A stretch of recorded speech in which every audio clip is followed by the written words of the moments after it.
Denise seemed to have it all. She married her high school sweetheart, traveled internationally to share their faith, supported families in need, and began a family of her own. By 2013, Denise was a mother of 3. That morning, the family had celebrated Valentine's Day together, exchanging gifts, but later that day, she never arrived to pick up her daughter from school. On a day meant for love, something dark unfolded. This is her story. Today I'm going to introduce you to Denise Newton. She was born on February 3, 1974, in Miami, Florida, Dade County, to her parents Diane and Douglas Newton. During her childhood, her family moved to Illinois from Florida. Denise and her siblings attended Faith Baptist Christian School in Pekin, Illinois. The school says it strives to provide a solid education and a nurturing and safe environment based on Christ's philosophy. Their graduates possess the knowledge to succeed in college, a desire to serve in their local churches, and a commitment to strong Christian families and education. They graduate as leaders in their community, churches, and workplaces. As a graduate of Faith Baptist School, Denise Newton possessed all of those admirable qualities and more.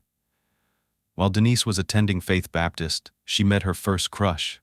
His name was Nathan. Nathan and Denise met when Nathan was in 3rd grade and Denise was in 4th. Denise swept Nathan off his feet with her bouncy little curls and her bright personality. For Nathan, Denise was not only the most beautiful girl in the school, but in the whole world. Nathan doubted Denise knew he even existed at the time, but they developed a friendship in junior high school. Denise and Nathan both had crushes on one another up until high school, but since they had conservative religious backgrounds, they weren't allowed to date each other. Neither one of their parents believed in dating, so all they could do was maintain a good friendship. Most of the time, they would just hang out with each other at the youth group or church-related activities. That didn't stop them from being absolutely inseparable, and everyone noticed their connection. They spent every waking moment with one another. Nathan was smitten with Denise, his first and only girlfriend. The couple were popular students during their high school years. Nathan was a star basketball player, and Denise cheered him on from the sidelines. Even the teachers could see that they had this connection between them. Something special. Denise was a year older than Nathan, so she ended up graduating in 1992, and she left Illinois to attend college in Minnesota. It was the first time that the pair was truly apart, but the following year, Nathan graduated from Faith Baptist Christian School, and he followed Denise to Minnesota. Denise and Nathan's engagement 1 year later didn't surprise anyone who knew them. Nathan said he proposed to Denise without a second of hesitation. Growing up, Nathan admired Denise's parents because he thought they had a perfect relationship. In Nathan's mind, Denise's mother, Diane, was the ideal wife and mother. He thought that the marriage she had to Douglas was the epitome of love, and he wanted the same. He spent almost every day at the Newtons' home. It was like a second home to him, and Denise's parents loved him and saw him as one of their own children. When Nathan saw that Denise was a lot like her mother, he knew he wanted to spend forever with her. Denise married Nathan Leuthold, her high school sweetheart, on July 15, 1995, in LaSalle, Illinois. Diane was so happy for Denise, so happy. She always loved being a wife and a mother herself, so she was excited that her daughter had finally found true love to experience that with. Before Denise and Nathan exchanged their vows at their wedding ceremony, she actually prepared and sang a song for Nathan about how he was her everything, that everything Denise ever wanted was standing before her in him. She knew that their marriage was going to be everything she dreamed of since she was a little girl. Many women know exactly what they want, down to the colors of flowers, from a very young age. After they got married, the couple made their home in Peoria, Illinois, where Denise began working for a local insurance company, and Nathan took a job in sales. The Leutholds were very active members of their local church, La Marche Baptist Church in Mapleton, Illinois. Religion and God were at the center of their marriage and their lives. However, Nathan couldn't help but feel like he was meant for something more, especially when it came to his spiritual calling. It had been Nathan's dream to participate in missions abroad for the Baptist Church for many years, and he finally shared this dream with Denise. Of course, she felt like it was God's will and that they would find a way. In 1998, the Leuthold family was given the opportunity to take part in a mission trip to Lithuania. Another young couple from their church had started their own missionary work and were taking trips to Lithuania to share the gospel. Nathan saw this as his chance to make his dream come true, so he asked the couple running the missions trip if he and Denise could assist them. Of course, they wanted more people to help, so they agreed, but it wouldn't happen overnight. It cost money. It was an investment to move. So, Denise and Nathan decided to ask her parents if they could come live with them for about 6 months to save money, and they said yes. The two of them sold all their possessions and moved into the Newtons' home at 700 West Mossville Road, Peoria, Illinois. While they were there, they worked hard and studied everything they could about Lithuania, including learning the language. Neither Denise nor Nathan was familiar with the country at the time. Of the 3 Baltic states, Lithuania has the largest population and the largest area. In 2015, Lithuania had a population of about 2 million people. Although it has a large population, the country is slightly smaller than half the size of Greece, and the language spoken there is Lithuanian. The main religion is Roman Catholic, with more than 3/4 of the population participating in it. Finally, though, their dream came true, and they made their way out to Lithuania.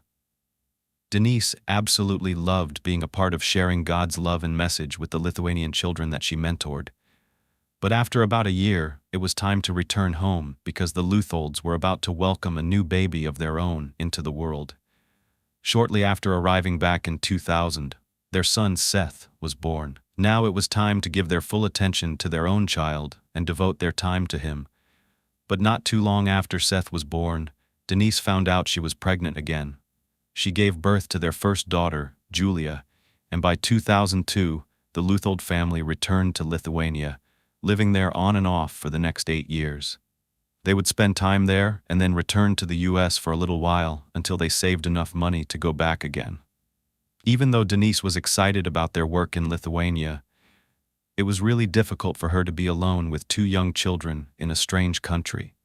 She didn't have any family there or any friends to support her, and she missed her family and loved ones. They were missing out on seeing little Seth and Julia growing up. Diane, Denise's mom, thought it was actually really traumatic for her daughter to go through this, but Denise knew that this meant so much to Nathan, so she powered through it. She wanted to be the strong, supportive wife that she believed God wanted her to be. Denise decided to make the most of her time in Lithuania by sharing her love of Jesus and her faith through music. Her role at the church was to teach the young girls Bible stories and play the piano.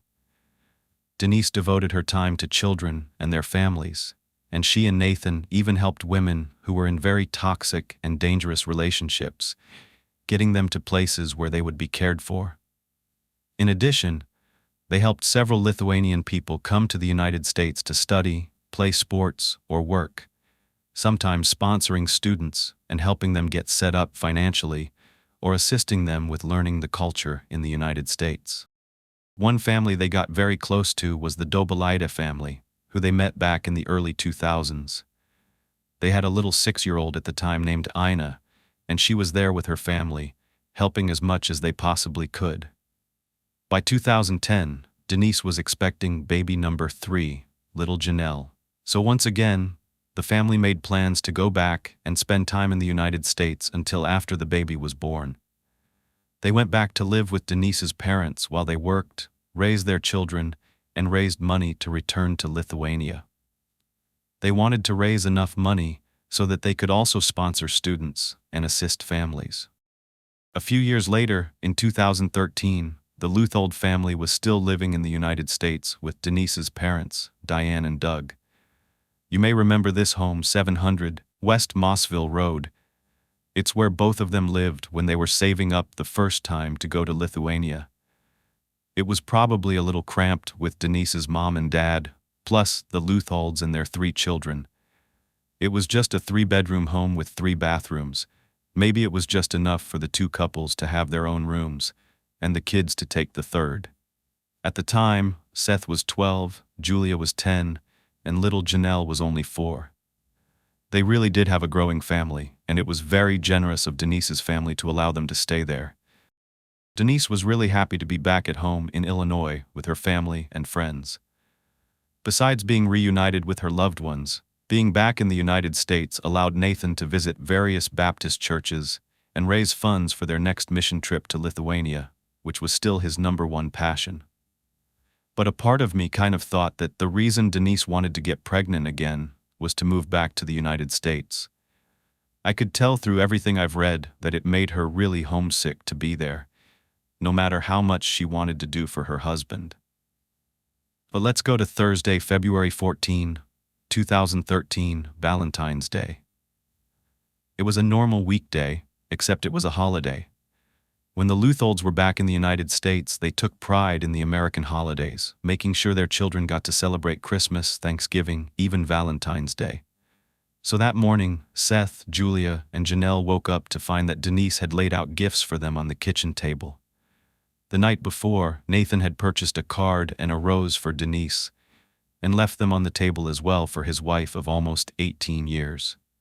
After the Leuthold family exchanged their Valentine's Day gifts, the day continued as usual. Seth and Julia attended school, Nathan ran errands, and Denise took Janelle to her pre-K session at 12:15 p.m. Both of Denise's parents went to work. At around 3 p.m., though, Nathan was on his way to pick up Janelle from daycare, and Denise was supposed to pick up Julia. However, Nathan was surprised when he received a phone call from his dad, Bruce, asking, "Hey, do you need help getting Julia from school?" Nathan was confused. He's like, "What do you mean?" Well, it turns out, according to Nathan's dad, the school called him and said that Denise had never arrived to pick Julia up. She was just sitting there, waiting. Nathan told his father to wait a few minutes because he knew Denise would most likely be on her way to the school. She was probably just late. Maybe she was stuck in traffic, or her errands ran longer than usual. Denise was very responsible. This was unlike her, very out of character. Nathan started to call Denise, but she didn't answer. He texted her, but those messages were not returned. As soon as he hung up with his father, Nathan called him back and said, "You know what? Just go ahead and pick up Julia, because I don't know where Denise is." Nathan also added, "I'm going to go to the house and see what the reason is for her not being there. Maybe she forgot." When Nathan pulled up into their driveway, he was immediately concerned. The garage door was wide open, which was very odd, and Denise's vehicle was nowhere to be found. Nathan parked his car in the driveway and began to walk around the home. He got about halfway through the backyard and noticed that something was wrong. He looked back into the garage and saw that something just didn't seem right. So he went back to the garage, and that's when he saw broken glass. The door between the garage and the home had broken glass in it. He thought that someone might have broken into their home, so Nathan ran back to his car, where little Janelle was still waiting in the back seat. He quickly got in, backed his car out of the driveway, and parked it in the neighbor's driveway across the street. Then he called 911. He didn't know what to do. He didn't know if the person was still inside. Nathan wasn't a confrontational person. He would rather the burglar take all their material possessions, which don't mean anything, than risk something happening to his family. In the meantime, as he waited for the police to arrive, Nathan continued to call Denise, her relatives, and her friends, hoping that someone had heard from her. But no one had. 2 officers arrived a few minutes later, pulling into the Newtons' driveway. They looked around for the man who made the 911 call, but they couldn't locate Nathan. That's when they realized he was parked at the neighbor's house. An officer spotted him holding his little daughter across the street at 703 West Mossville Road. The officer walked over to Nathan and asked, "What is going on?" Nathan told the officer that he had just returned home from picking up his youngest daughter from school. When he came to the house, he saw the garage door open and some broken glass. He explained that, prior to this, he had been calling his wife, who had failed to pick up their 10-year-old daughter from her school. It also seemed like his wife's phone was off, No one was able to get a hold of her. Nathan thought maybe she was at home, running late, but her car wasn't there. The officers made their way over to the Newtons' home. Meanwhile, Nathan called Denise's mom, Diane, who was still at work. He told his mother-in-law that it looked like someone had broken into their home and no one could get in touch with Denise. Diane left work and raced over immediately. Meanwhile, the officers surveyed the outside of the Newtons' home. They didn't find any forced entry, but they did find a muddy puddle in the backyard. However, there were no footprints or other disturbances in it. The officers decided to enter through the open garage. Since they didn't know what they were about to walk into, one officer called for backup before entering the home. The officer then headed back to the front of the house to wait for backup. Nathan was still in his car outside the neighbor's home with his daughter. After the second officer arrived, they entered the house and noticed something strange. The drawers were pulled out in the kitchen, all the kitchen cabinets were open, and all the kitchen drawers were ransacked. Things had definitely been rummaged through. It looked like they were dealing with a robbery. But it got worse. As the officers approached the house's entryway, they discovered a woman lying face down on the floor. She was wearing her winter coat and gloves, and it looked like she had just come inside and was knocked to the ground. They could even see her glasses lying right next to her. That's when they saw it, a pool of blood under her matted hair. There was a shell casing and a live round near the woman's head, and a set of car keys were tangled in her hair. They surmised that she'd come inside as the burglar was ransacking the house and was killed as a result. The officers stepped outside and immediately called dispatch, alerting the department that there was a murder at the scene. After grabbing their bulletproof shields, the officers re-entered the home and cleared it room by room to make sure the intruder was gone. The house was empty, except for the deceased female, and they didn't know who this woman was. Considering that Denise had been missing and was unable to be reached, they believed it was most likely her. However, they didn't want to upset Nathan before they knew for sure. So, they went outside to gather more information from him. But Nathan and his daughter Janelle were no longer in the car. They had actually gone into their neighbor's home. After knocking on the neighbor's door and requesting that Nathan come outside, the officers asked him for a description of Denise's vehicle so they could see if the keys they found matched it. But as Nathan began telling the officers what kind of car she drove, detectives back at the Newtons' home started to put up the yellow crime scene tape and cordon off the area. Nathan was just sitting there, watching anxiously from across the street.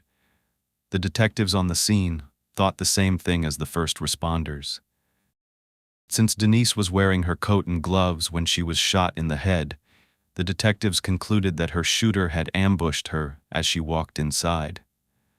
There was no sign of a murder weapon at the crime scene, but it appeared to be a .40 caliber handgun.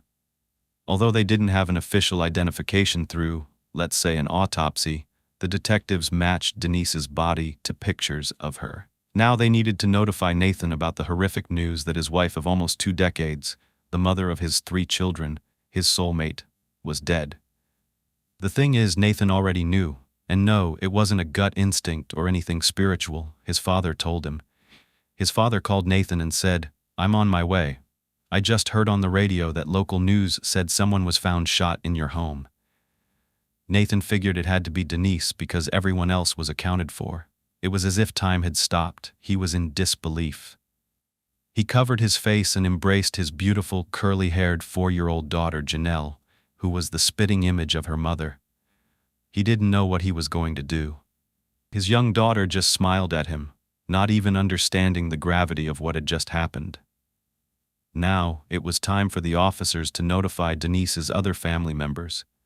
But Diane was already approaching her street and noticed the road was blocked off. She couldn't pass. Concerned for her daughter, Diane abandoned her vehicle and tried to run to her home, but the officers wouldn't let her in. She kept saying, "I don't understand. I just need to get in there. Where's my daughter? What happened?"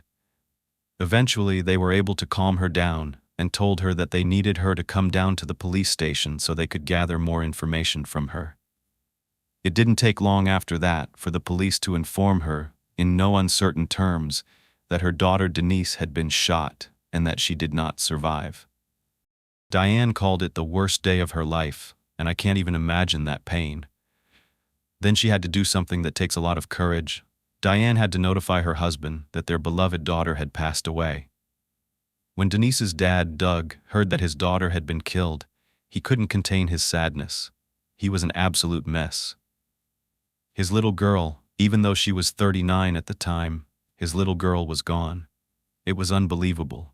And of course, the word traveled fast. It was shocking for everyone close to the family and the community.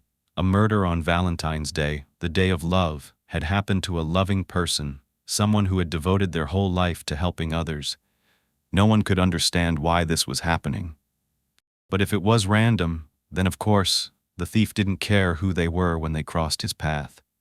For this couple, they were so kind, and their Faith Baptist Church community was devastated. This was a family they had helped raise funds for missionary work. In this post from back in 2012, just a year before the tragedy, the church said, "We received a call from Nathan Leuthold, our missionary to Lithuania. He's going to be passing through tomorrow night and will be in our Wednesday night service." It's obvious that the church held Nathan in high regard and looked forward to his presence. Now they had to deal with the reality of his wife's absence, and everyone wanted answers. And they might just get some. An officer located Denise's vehicle down the street at Robinson Park shortly after taking Nathan's description of her car. When I say down the street, it's a 1-minute drive from the home, about a 10-minute walk. In addition, it's a large natural area with forests for hiking and lots of land around. It looked like this may have been the getaway car. Maybe the perpetrator used it to flee from the scene, then dumped it in this nearby park and ran on foot. After Denise's body was found, Nathan was escorted by a detective to the police station for questioning. At the beginning of the interview, the detectives asked Nathan if he and Denise had any problems. Nathan said no. Losing Denise was like losing his foundation. He explained that they had always been inseparable. Denise was his best friend since 3rd grade, the mother of his 3 children, the most important people in Nathan's life, and he had no idea how he was going to live without her. During the interview, the detectives asked Nathan to sign off on several search warrants, which he did. The warrants included the bedroom where Denise and Nathan slept, as well as Nathan and Denise's vehicles, their cell phones, laptops, and hard drives. Denise's parents were also more than willing to give crime scene investigators access to their entire home. They wanted to find any evidence to identify who would have murdered their daughter, and they felt like this was quite the mystery. When Nathan was asked what Denise did that morning, he said she woke up around 6:45 a.m., which was usual. While Denise woke up their children for school, Nathan got into the shower, shaving, and doing his everyday routine. Before Nathan drove his 2 older children to school, they exchanged their Valentine's gifts. Nathan told the detective he had stopped at a spa and picked up a $75 gift card for Denise. After dropping his children off at school, he said that Denise stayed home with their daughter all morning until she drove her to daycare around noon. Detectives were very thankful for this information. It was very helpful. That timeline and routine were significant. With this information, they thought that maybe they could pull up some surveillance footage to see if anyone had been following Denise or if there was anything out of the ordinary. They told Nathan that it was imperative to find out when the last time she had been seen was, so they could narrow down the time frame of when Denise was murdered. She was supposed to go shopping after she dropped Janelle off at her pre-K session, and according to Nathan, Denise was supposed to pick up their older daughter, Julia, at middle school. However, she never showed up. Nathan told the detectives that he drove home to check on Denise, and that's when he saw the signs of a break-in at the house. Basically everything we already know. They asked Nathan if Denise had any problems with anyone, and he said no, they got along with everyone. They were well liked at the church, and they had actually just returned to Illinois from Lithuania a few years ago. He didn't think they had been back long enough to make any enemies. Of course, they had to ask him some uncomfortable questions. One's about marriage, specifically whether Denise had ever done anything behind his back, had any affairs, or had any boyfriends. Nathan said no. Then they asked, well, what about you? Again, he said no. He described Denise as the main one who held her entire family together. She sounded like an amazing person. As a matter of fact, anyone the detective spoke to about Denise only had good things to say about this woman. She was nearly perfect, a great mother, wife, and friend. Anyone who knew her loved her. Whenever the detectives asked Nathan if anything valuable inside the home was missing, he said no. The only thing he could think of was maybe two $200 watches, but nothing else high-end. Sometime at the end of the interview, Nathan was getting tired. It had been a long time, and he had been away from his children. He really wanted to get back to them. He said, "Help me get back to my kids tonight." One of the detectives responded, "We hope you will be." Nathan added, "I can't leave them all night long." Finally, they let Nathan leave. They were very thankful for all the information he provided and wanted to get on the case ASAP. Detectives interviewed Nathan for over 6 hours.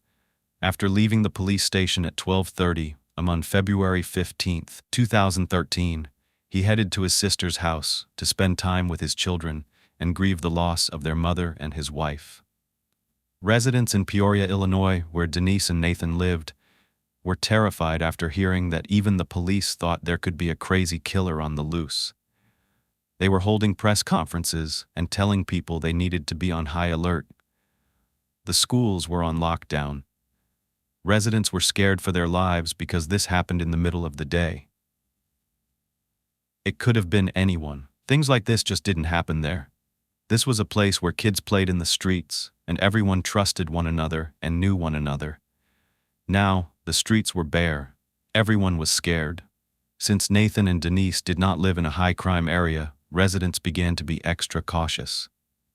This was a big story, and although residents were triple-checking their doors and windows, an eerie feeling came over the town. They were panicked and paranoid. An investigation into Denise's murder began immediately. Detectives did confirm that a laptop, 2 guns, a digital camera, and several pieces of jewelry had been stolen from the home, and they were never recovered. Among the missing guns was a .40 caliber Glock, which was the same weapon that investigators believe Denise was shot with. Then they got a very important piece of evidence when they were searching through reports at the police station. They came across a report from just 2 days before Denise's murder. It was made by Nathan. What they could gather from this report was that it was made on February 12, 2013. Shortly after midnight, Nathan called to report a suspicious vehicle that was outside, driving in the neighborhood. It even parked in their driveway, and in the driveway directly across the street. Officer Needham responded to the call, but by the time he arrived, the car was no longer there. The officer searched the area but didn't find anything suspicious. He asked, "Should I go speak to your neighbors?" Nathan discussed it with him, and they decided it wasn't necessary to wake people up and disturb them at that time of the night. At that point, it was just a suspicious car driving around the neighborhood and parking in their driveway. But what was this all about? Was this car casing the neighborhood, looking for homes to hit? That's what they thought. The detectives wanted to know more, so Nathan told them about the suspicious car he had seen a few weeks ago. He said he saw it more than once, which is why it was really peculiar. He said that the first time it pulled into their driveway without any headlights on, which was odd because they had their lights on when they were on the road. But when the car pulled into the driveway, they switched them off. So Nathan went to the front door, turned on the outside light, and as soon as he did, the car backed up and left. It happened again for the second time just 2 days before Denise's murder, which is why he decided to call the police this time. The car pulled into the neighbor's driveway, but it was clearly the same car. Now they were gathering all that information to look and see if they could find it. After the media reported Denise's murder, Diane Parrish, a neighbor of Nathan and Denise, contacted the detectives. She said that sometime in the afternoon on February 14th, she saw a man walking in the direction of Denise's home. He was wearing a black hooded sweatshirt with the hood up over his head and his hands in his pockets. Diane Parrish was concerned about this man because of the way his face looked. She said she could tell he was agitated and something was wrong. That was pretty terrifying, since Diane Parrish saw this man walking around Robinson Park. She had to notify detectives when she heard that Denise's car was found there. Then another neighbor reported hearing a gunshot between 12:30 and 12:45 p.m., which is around the same time detectives think Denise was shot. If Denise stumbled across an intruder in her home, why would they kill her in cold blood? This was an issue that several detectives were having difficulty understanding. Maybe Denise's murder was not part of a robbery at all, but something else entirely, something more sinister. At first glance, it appeared to be a robbery gone wrong, but investigators realized a robbery turned murder was not common. In the days following Denise's murder, Nathan stayed at his sister's house with his 3 children. Nathan's mom and sister comforted him and helped him grieve the loss of his wife. They also helped him explain to Seth, Julia, and Janelle that their mom had died. Nathan sat all of his children down and told them their mommy had been called home to be with God. He told his children that their mommy was loved and that she loved them very much. After that, Nathan said that they all hugged and cried with one another, but they also prayed and thanked the Lord for giving them such a wonderful wife and mother. On February 19th, Faith Baptist Church posted this on Facebook. Nathan and Denise Leuthold are missionaries to Lithuania that our church has supported through the years. They have been on furlough, and Denise was murdered in Peoria last week. Her funeral is today. We will be taking up a love offering Sunday to give towards the fund they've set up for their 3 young children. Please pray for them and leads in the investigation. Nathan then moved his family to the church mission home. His parents told his friends that Nathan left his sister's home out of fear for his family's safety. The person who killed Denise could return and take out the rest of their family, including their children. So, Nathan was concerned that they were in danger. Which was smart. It's better to be safe. The church members were helping out by bringing home-cooked meals to them, but life just wasn't the same. Nathan and the kids were changed. Sometimes they would just stare into space, still in shock. When the crime scene had been cleared and cleaned, Denise's parents, Diane and Doug, asked Nathan to come by with the children so they could be with their family. But Nathan was overcome with emotion and was really hesitant about bringing the children back to where their mother was killed. The children were too afraid, which is completely understandable. It would be very traumatic and hard. Of course, Diane and Doug Newton kept thinking about their daughter's murder. Diane worked at a store that sold high-definition TVs, and their home had a lot of electronic equipment in it. But it was all accounted for. In fact, in the living room, the officers found all the electronic devices, including a TV and a Blu-ray player, in their proper places. Nothing of value seemed to be gone. Everything was still available for the taking. Back in 2013, Blu-ray players were, I don't know if you remember this, the hottest item on the market. The Newtons had several expensive DVD players in their home, but they weren't stolen by the person who killed Denise. However, the murderer did take 3 of Diane's rings, and she wondered how this person who killed her daughter would even know that those rings were worth anything. Detectives began asking the same questions as Denise's parents. Despite everything that they were observing, they didn't think the crime scene looked like a real robbery.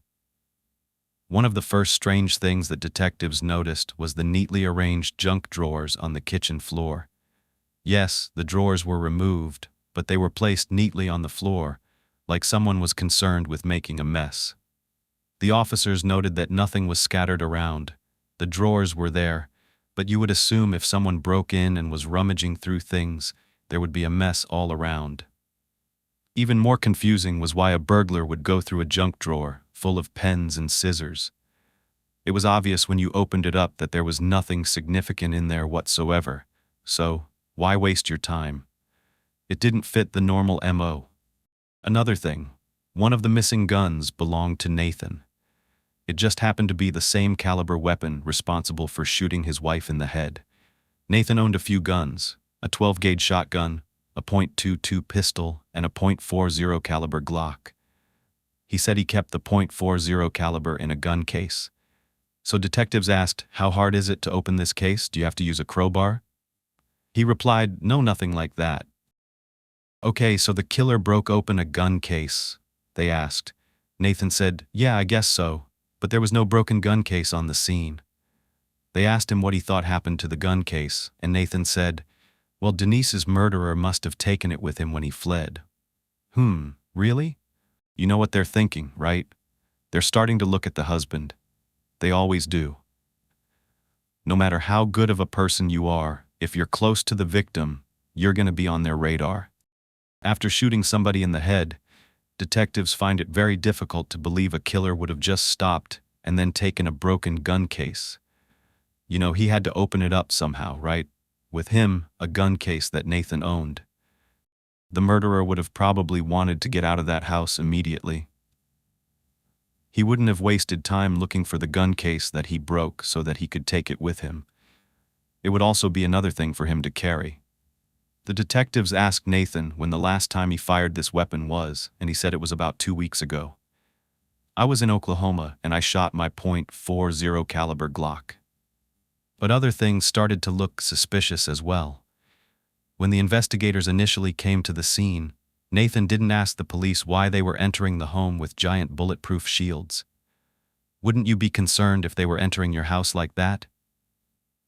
Most people would, but Nathan did not seem concerned at all.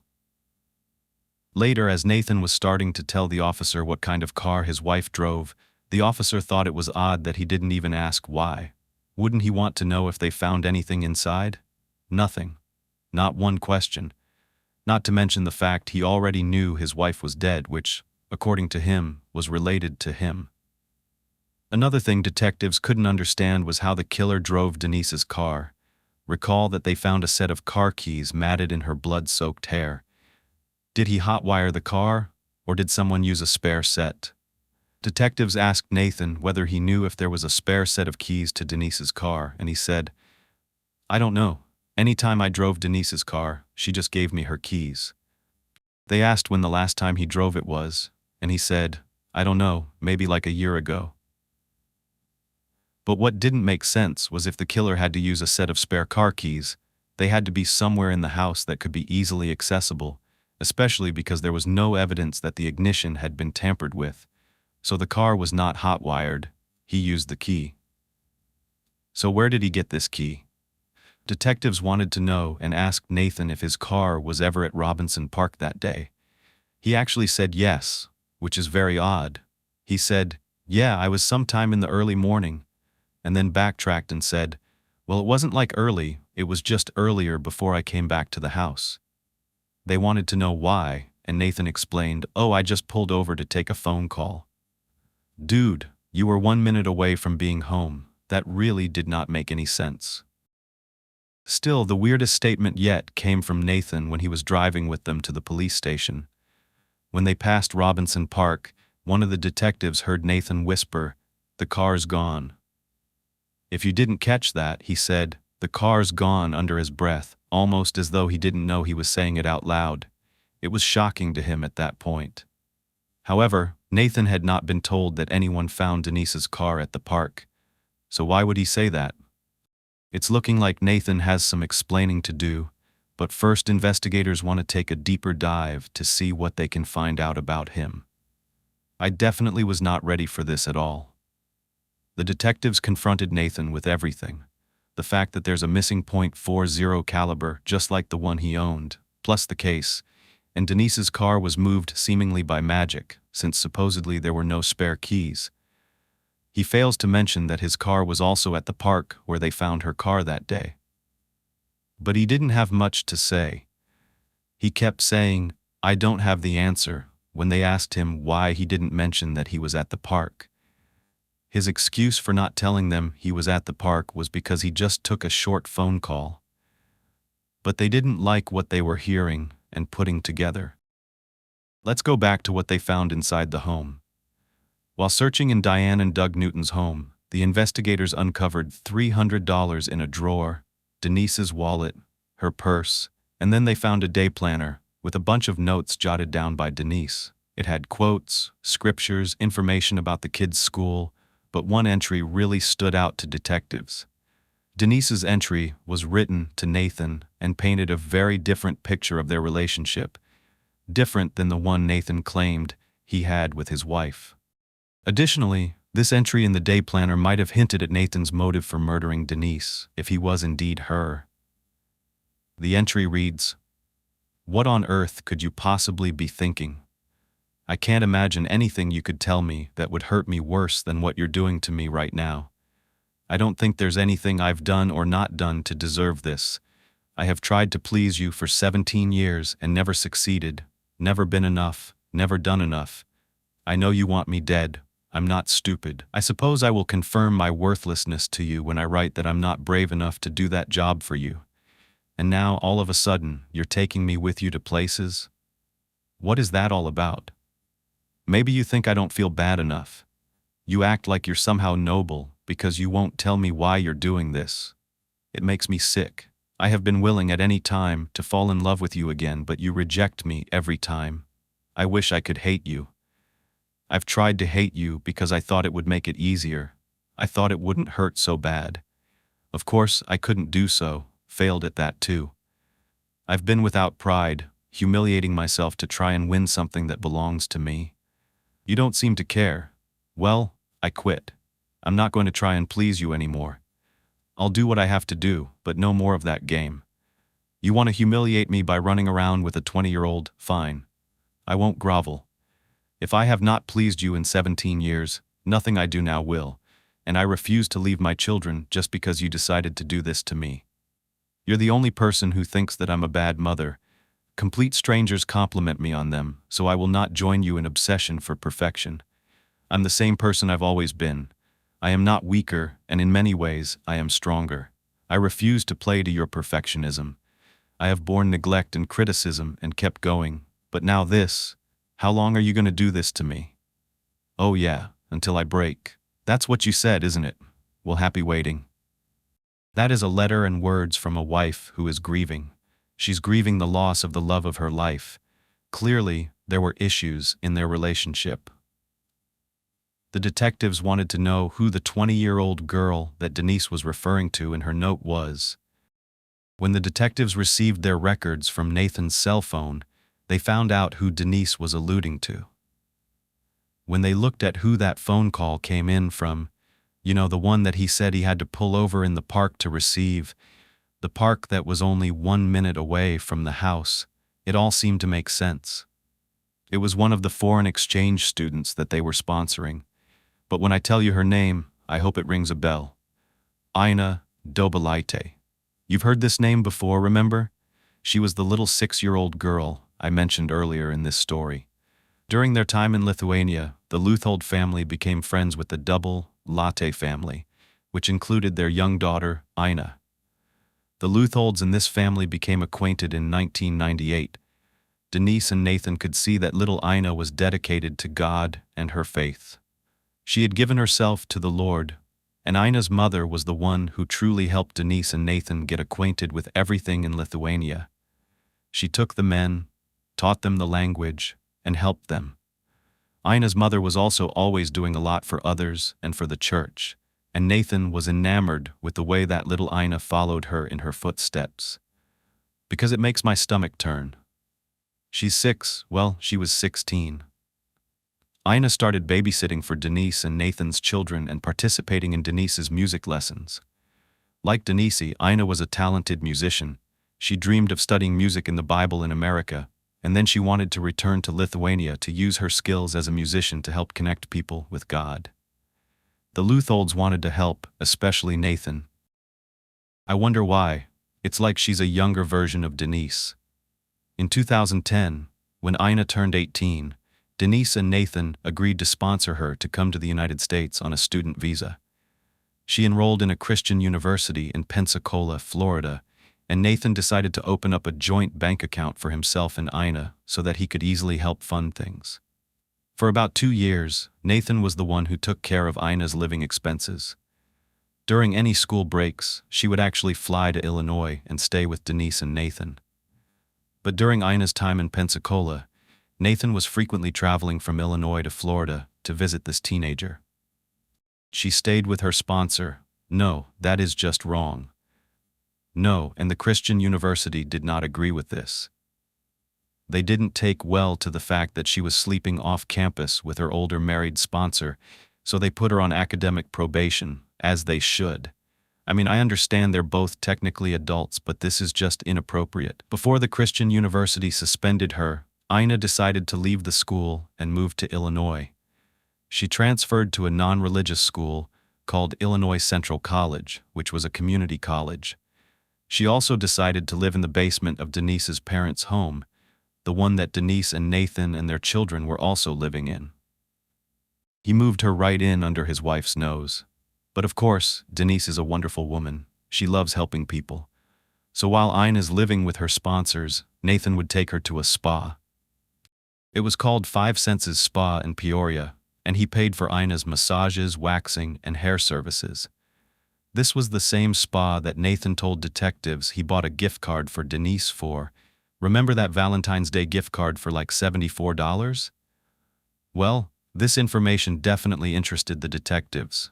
They drove out to the 5 Senses Spa and wanted to question the employees about Nathan. The detectives asked the staff if they remembered Nathan and Ina, and they said, "Oh yeah, we assumed they were together, that they were a couple." However, the employees reported to detectives that Nathan shocked them on Valentine's Day when he asked for a gift certificate for his wife. They're sitting there writing like, "To Denise," and thinking, well, who's the other girl he's been bringing in here? As the detectives probed deeper into Nathan and Ina's relationship, they found out that, in their opinion, it was much more than just a sponsored student type of relationship. In the summers of 2011 and 2012, the two of them frequently visited Cougarplex, a sports complex in Illinois, and they went there without Denise. They watched the games and had fun. They also stayed in luxury hotels several times during the winter of 2012. Again, Denise did not go with her husband on these visits. No, while in Chicago, Nathan bought Ina an expensive coat and paid for dinners at high-end restaurants. The investigators also found evidence that Nathan and Ina traveled together on horseback without Denise at the Cook County Forest Preserve, these little outings with her sponsor. However, Ina was no longer living with the Leutholds at the time that Denise was killed.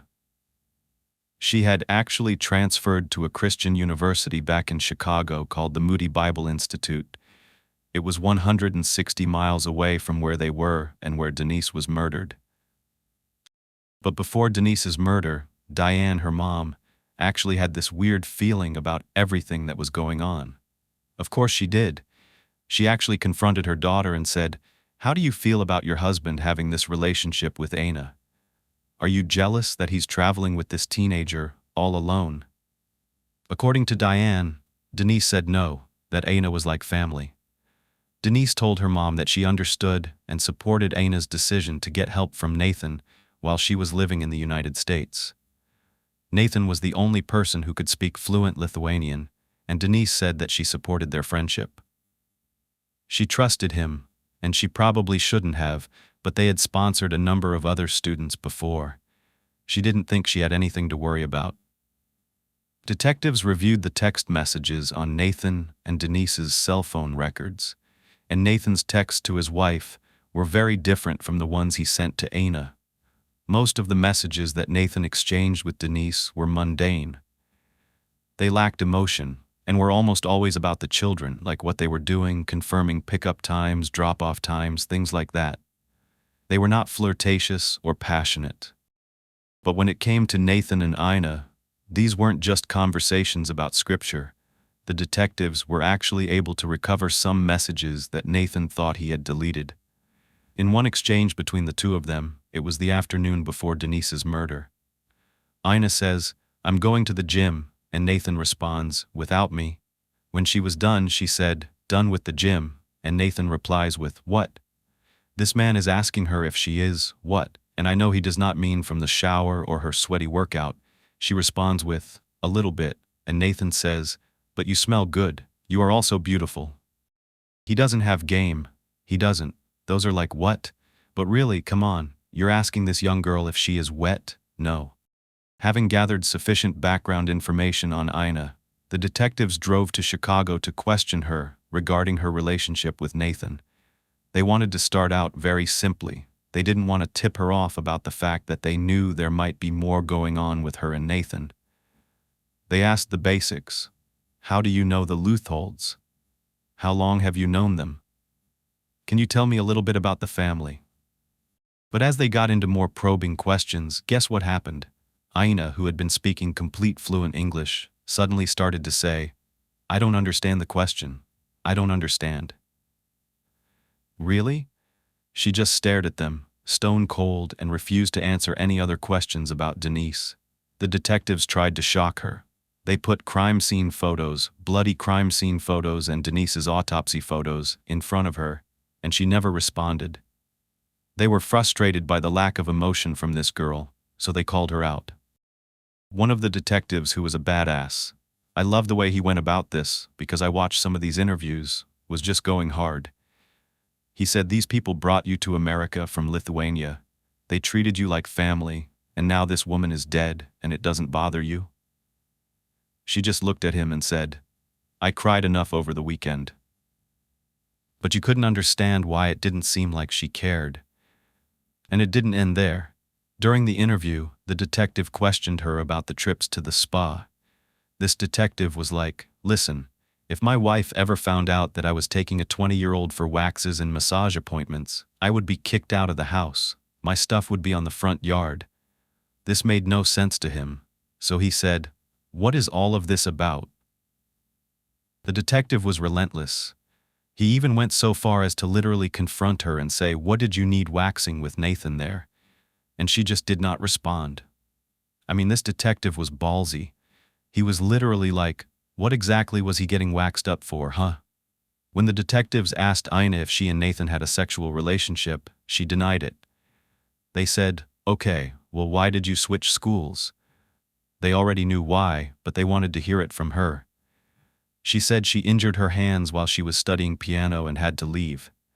She didn't say she was kicked out, but the investigators were aware of the scandal she was involved in, sleeping with her sponsor off campus.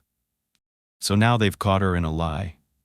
The official records they subpoenaed from the school stated she was dismissed for having an inappropriate relationship with her sponsor, Nathan Leuthold. The amount of text messages was also suspicious. If he was just checking in as a sponsor, there would maybe be one or two, but they carried on conversations on a regular basis. But no one in Nathan's immediate circle thought he had anything to do with what happened to Denise. He was a missionary after all, a Christian, a good-hearted person. It had to be someone else, someone pure evil. However, one day, the minister from their own church came to talk to Denise's parents. The first question out of his mouth to Denise's mother was, do you think Nathan had anything to do with this? That was shocking, but there was a reason why he wanted to know. It was to confirm his own suspicions about something he had seen that didn't sit right with him. He had seen Nathan and Ina driving around together alone several months before Denise's death. To him, the fact that Denise wasn't with them made it look like there was something more going on with this couple. Later, he said that he called Denise and Nathan into his office for a meeting and cautioned Nathan about his behavior. The minister told him, in front of Denise, that it wasn't a good look and that this behavior could potentially be detrimental to the ministry. He warned Nathan that the church could withhold his funds. They had been providing him financial support to fund his missionary work, $500 twice a week, from various churches around the country. Well, that explains why he told Little Miss to move 160 miles away. After this happened, the detectives decided to take a deeper look into Nathan's whereabouts on Valentine's Day 2013. They examined CCTV footage from Starbucks, Chase Bank, and all around town where Nathan claimed to have stopped. The detectives also asked 5 Senses Spa for their footage from that day. When they reviewed the footage, they found Nathan was indeed at these locations on February 14th. However, his whereabouts could only be accounted for until 11:30 a.m. There was a gap between the time he exited Starbucks at 11:30 a.m. Men returned to that same Starbucks at 12:40 and 35 seconds p.m. Detectives thought Denise was actually murdered during that exact time frame. They even found a route that Nathan could have taken from Starbucks to Robinson Park, where he could have walked to the house, then driven Denise's car back to the park, grabbed his car, and went back to Starbucks. According to the investigators, they traveled this route, and it only took them 6 minutes and 55 seconds. Of course, you have to account for the time it would have taken to commit the crime and walking to and from the park and the house, a 10-minute walk. So let's say 25 to 30 minutes. The detective said this was not only possible, but probably what happened. It was easier to think that Nathan did this than some random person who just happened to be in the area, broke in, stole things, rummaged around, found a gun and a spare set of keys, heard a woman coming, broke into the gun case, got the gun, killed this person, and then either searched around for the spare keys and or broken gun case before fleeing the scene. It didn't make sense. And guess what? After scouring the park, an officer discovered fleece gloves about 50 feet away from the car and a set of spare car keys in a trash can. So there were spare keys after all. On top of that, they found a black hoodie crumpled on the floor of Denise and Nathan's room. It looked like it had been taken off in a hurry and just thrown there. It matched the one the neighbor said she saw a man wearing on his way from Robinson Park to the Newtons' home on the day of the murder. A couple of weeks later, law enforcement was analyzing reports they had requested. They finally came back and were from Nathan's laptop. Nathan cleverly had set the browser to not save his history, so anytime he would search something, it would just disappear. However, forensic programs make it easy to uncover these deleted searches. When are we going to learn that you can't outsmart smart devices? They found disturbing internet searches that had been conducted using Nathan's personal laptop, including phrases like "below to the head," "hitting someone over the head to knock them out," "how to cause sleep paralysis," "sleep-inducing drugs," "methods to take your own life," and "lethal injection." Dying by injecting air, murder with insulin, drowning in a bathtub, electrocution in a tub, or how to kill yourself with insulin. Where to buy potassium chloride, how to hide the sound of a gunshot, how to silence a Glock 40, which is the exact gun he owned and the type used to kill Denise, and finally he searched for how to erase everything from an iPad. These searches span the last few months, so he was sitting there thinking about and searching different ways to murder his wife. That's not what he said happened. Wait, because he has an explanation for these searches. I couldn't believe it. First, he denies ever killing Denise, of course. And for the searches, are you ready for this? He says, "We started a foundation overseas called Hope for Tomorrow, and it was to combat people taking their own lives." He literally said that he was doing research, looking at websites that desperate people used to get information about what they were going to do in their last moments. Cool story, bro. On March 6, 2013, only 3 weeks after Denise was murdered, Nathan Leuthold was arrested for first-degree murder. They pulled him over right after he dropped his kids off at school. They put handcuffs on him and put him in the back of a cop car. He sat there and was like, "What's going on?" You're gonna jail," they said. He's like, "What for?" He acted shocked. "Your wife's murder." It was definitely shocking. It was shocking for the community, that's for sure. Everyone who knew this family did not expect this to happen. Some didn't and wouldn't believe it.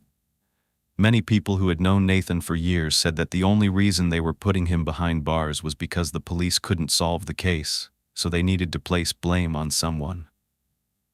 But men do this all the time. I mean, women do too, but men do it more.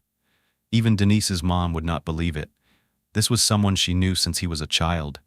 She had to wait for it to all play out in court, and Nathan maintained his innocence.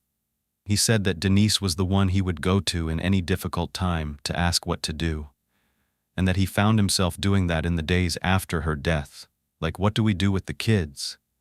He just wanted to be able to call her and talk to her.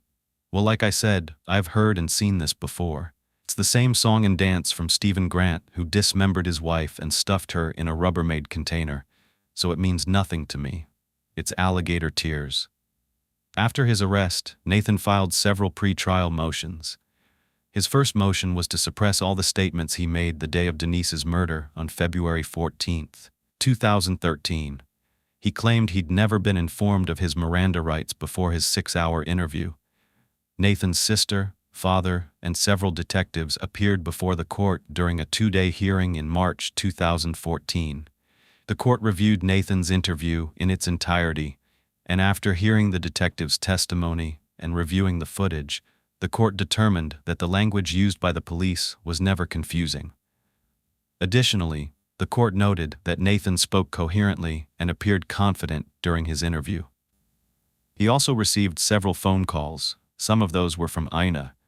And while Nathan was alone in the room, about 2 hours and 53 minutes into the interview, he called his dad.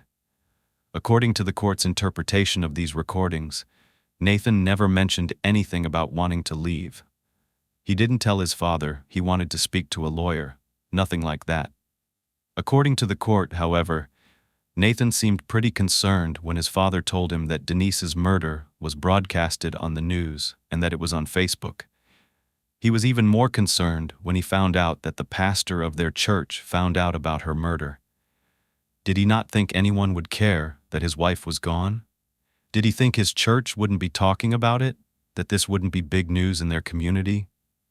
Wouldn't you want people to know so they could find the killer? But no, he was just going on about his day, telling his dad where to get clothes for the kids. It was like nothing happened. During the trial, the court heard the detective say, "No, you're not in custody. You could walk right out the door right now." There were times during the interview when Nathan opened the door himself and walked in and out of the room. There were numerous breaks taken, and approximately 3 hours and 21 minutes into the interview, he told detectives he had just spoken to his in-laws, Doug and Diane. Right afterward, he said to them, "I'm not in custody, but can I talk to you?" He said that to the investigator. So he wanted to talk, and clearly if he says "I'm not in custody," he knows that he's not in custody. So the court held that the detectives did not violate his constitutional rights when taking this statement, and they dismissed his motion. He was read his Miranda rights 4 hours in because that's when they went into the home and started asking more pressing questions. The Miranda rights were read word for word on video, and the detective asked, "Knowing these or having these rights read to you, do you wish to waive them and speak to us?" He said he did want to continue speaking to them. Finally, at 5 hours and 31 minutes, Nathan finally said, "I'm so physically tired. If you guys want to keep talking, I don't want to do this." The court said that at this time they had already finished the interview. It was only at the end of the video that Nathan said, "If the only way for me to stop this dead-end conversation is for me to exercise a right, then I need to know how to do that." Based on its review, the court found that the length of the interview, 6 hours, was not excessive, since Nathan was the person who called the police to report the crime. They found he wasn't in custody before the Miranda warnings were given, and so for all those reasons, they denied his motion to suppress. On April 23, 2014, Nathan had a court hearing for the motion he filed to suppress all the electronic information that investigators discovered. But Nathan had knowingly and voluntarily signed all the consent forms to allow the authorities to search his devices without any limits. And the court found that law enforcement properly gathered all the evidence. Nathan even attempted to bar the prosecution from presenting that letter they found in Denise's day planner. The state filed a motion on June 4, 2014, seeking a ruling that the note would be admissible. But according to Nathan, that letter violated his rights to marital privilege. That's ridiculous. If you indeed killed her, you lost your rights. After all, those were her private writings. But in the end, the court concluded that Denise's letter was spontaneous. It wasn't the result of questioning, and the letter was not written with any government involvement. So there was no evidence that Denise intended the letter to be used against Nathan. These were just her words, her thoughts. It was like her diary. So, the letter was admitted. It did not violate Nathan's constitutional rights. Jury selection for Nathan Leuthold's trial began in July 2014, and at the same time, a judge ordered that cameras be allowed in the courtroom to film the court case. This was the first of its kind for this particular county. This was a big case, an overtly religious man, a missionary at that, in an upscale neighborhood. It was of high public interest. The murder trial against Nathan began on Monday, July 14, 2014. Jody Hughes was prosecuting the case alongside Jerry Brady from the state's attorney's office. During her opening statement, she said that she didn't need a confession from Nathan to find him guilty. She stated that she would present eyewitness testimony, DNA, gunshot residue, forensic cell phone analysis, computer analysis, and a motive in the victim's own words to prove that Nathan killed his wife. The prosecutor even pointed to Nathan and said, "He did it." However, of course, according to Nathan's attorney, Hugh Toner, the state isn't telling the whole story. He said, sure, investigators found gunshot residue on the sweatshirt Nathan wore, but he wore it when he was hunting. Of course, there was going to be gunshot residue on that. As far as the defense attorney was concerned, the state's evidence did not prove that his client murdered anyone. Diane Parrish was the first witness to take the stand. She was the neighbor and testified that she saw a man with a black hooded sweatshirt walking against traffic on the side of the road at 12:20 p.m. on February 14th, in the direction of Denise's home. It was suspicious to her because people often used that road early in the morning or in the evening after work, but never during the day. Another witness testified that she drove to her sister's house, which was near Denise's, around 12:30 on February 3rd and again on February 14th. She said that she heard a gunshot on one of those dates, and according to her, she was more than sure it was on February 14th, but she couldn't be certain.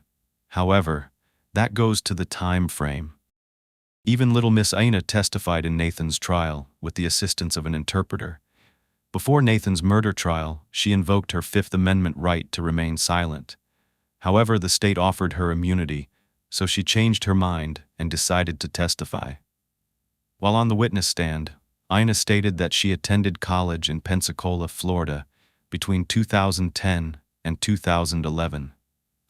She talked about Nathan visiting her and the apartment they shared off campus. She also mentioned that she traveled with Nathan to Europe during the summers of 2011 and 2012 without Denise. Wow, they went across the country on these trips. The prosecutor presented photos of their horseback riding passes from the Cook County Forest Preserve, but Aina denied ever telling Nathan that she loved him. She said they were never lovers. However, according to her, Nathan emailed her on January 18, 2013, about a month before the murders, and this is what the email said. "I let you down and I'm sorry. I'm not going to make excuses. That would not be fair to you. You deserve someone who respects you and puts their relationship first, and from now on, I want to do all that I can to be that person. There's nothing more important to me than you and this relationship. I'm so blessed to have you in my life, and I know it." What does that sound like to you? It's kind of ambiguous. I can't get the gym text out of my head asking if she's wet. According to Aina, she spoke with Nathan 3 times on February 14th. At 3 p.m., Nathan sent a text to her saying that he believed there had been a robbery at the house. You know how she responded? She just said, "Interesting," and she put an emoji of a smiley face. If that's not weird, I don't know what is. Why a smiley face? Of course, she acknowledged that that reaction was inappropriate. It's as though it was planned. He said something like, "You know what? I'm going to text you. I'm going to tell you about the burglary." But since she was young and maybe there was some kind of barrier in the communication, she didn't realize that she needed to be more careful about how she responded. Aina testified that Nathan's family was paying for her attorney fees. That's right. She and his parents were in contact every single day since Nathan's arrest. Interesting, to use her words. After Denise's murder, Nathan's parents advised Aina not to talk to the police. The prosecutor also presented some jailhouse conversations between Nathan and Aina between May 16th and 18th, 2013. And guess what? They spoke in Lithuanian, even though they both spoke English fluently, and Aina attended several English-speaking colleges in the United States and received very good grades. She asked for a translator in court, even though she was proficient in both spoken and written English. That was also an excuse she brought up. She said she was closer to Nathan because he spoke Lithuanian proficiently, unlike Denise, who she said never had an interest in perfecting her language skills. One of their phone conversations, which the prosecution translated, sounded as though Nathan was coaching Aina on what to say when she was questioned. He said to explain to the detectives that she had known his family for over a decade, and then he instructed her to inform them that he was just her spiritual advisor, a clergy member, and that Denise was okay with their friendship. The detectives should know that Denise liked and prayed for Aina, so Nathan reminded her to say that. He also said, "Don't forget, clergy in their congregation talk privately, just like attorneys and clients do." Aina also testified that she did not attend Denise's funeral. She emailed her mom, Inga, in Lithuania just before the funeral. In that email, this is what she said, quote, "Everything is under God's control. He has a plan, and this is part of his plan. Everything is not as awful as it sounds. Children and Nathan are really doing well. It might be quite difficult on Monday and Tuesday, but after that it should be better. Many people are praying, it could be felt. Children cried only once when they first learned about it." Nathan and Denise's daughter did not say once that she wanted her mother, but if she needs anything, she asks for Aina. Yikes, it's like she just easily took over Denise's place. I would be rolling over in my grave if this was happening to me. The pastor of La Marche Baptist Church testified in Nathan's trial. He said he had spoken to Nathan and Denise and members of the church about Nathan and Aina being alone. The owner of the spa testified, talking about how he and Aina visited for 2 years and that Denise also visited the spa. They were never aware that Denise was Nathan's wife until he came in to buy that gift card. But it was the testimony of one witness in particular that was very damning to Nathan's defense. His name was David Smith. David met Nathan around March or April 2013 while he was serving a 14-year sentence in the county jail. The two men were housed in the same unit and would talk daily for hours. Nathan had asked David for guidance on his hypothetical legal questions, and David promised to never reveal what Nathan said. However, according to David Smith, Nathan confided in him. He said that Denise was overbearing. He even mentioned that he met another woman and was ready to move on. The prosecutor asked David if Nathan told him the name of this woman he was dating, and David responded, "I think it was Anna, Lana, something like that. Close to Aina, I guess." David Smith testified that Nathan told him that on the day of the murders, he did certain things to account for his whereabouts at certain times. He even said he purchased a Valentine's Day gift for Denise so that everything seemed normal, and that he parked his car in Robinson Park, passed through the woods, went to the house, hid in the closet, and waited for Denise to come home. David also said that Nathan was wearing something black, including a hoodie. However, he changed his clothes because he thought someone had seen him walking to the house. As Denise returned home from her errands, Nathan actually spoke to her before he killed her. According to David, Nathan shot his wife on the left side of her head. Nathan told David Smith that he chose Valentine's Day for the murder as a present for the other woman. According to Nathan, he initially considered poisoning his wife with insulin or potassium, but then decided to use a gun because it was easier.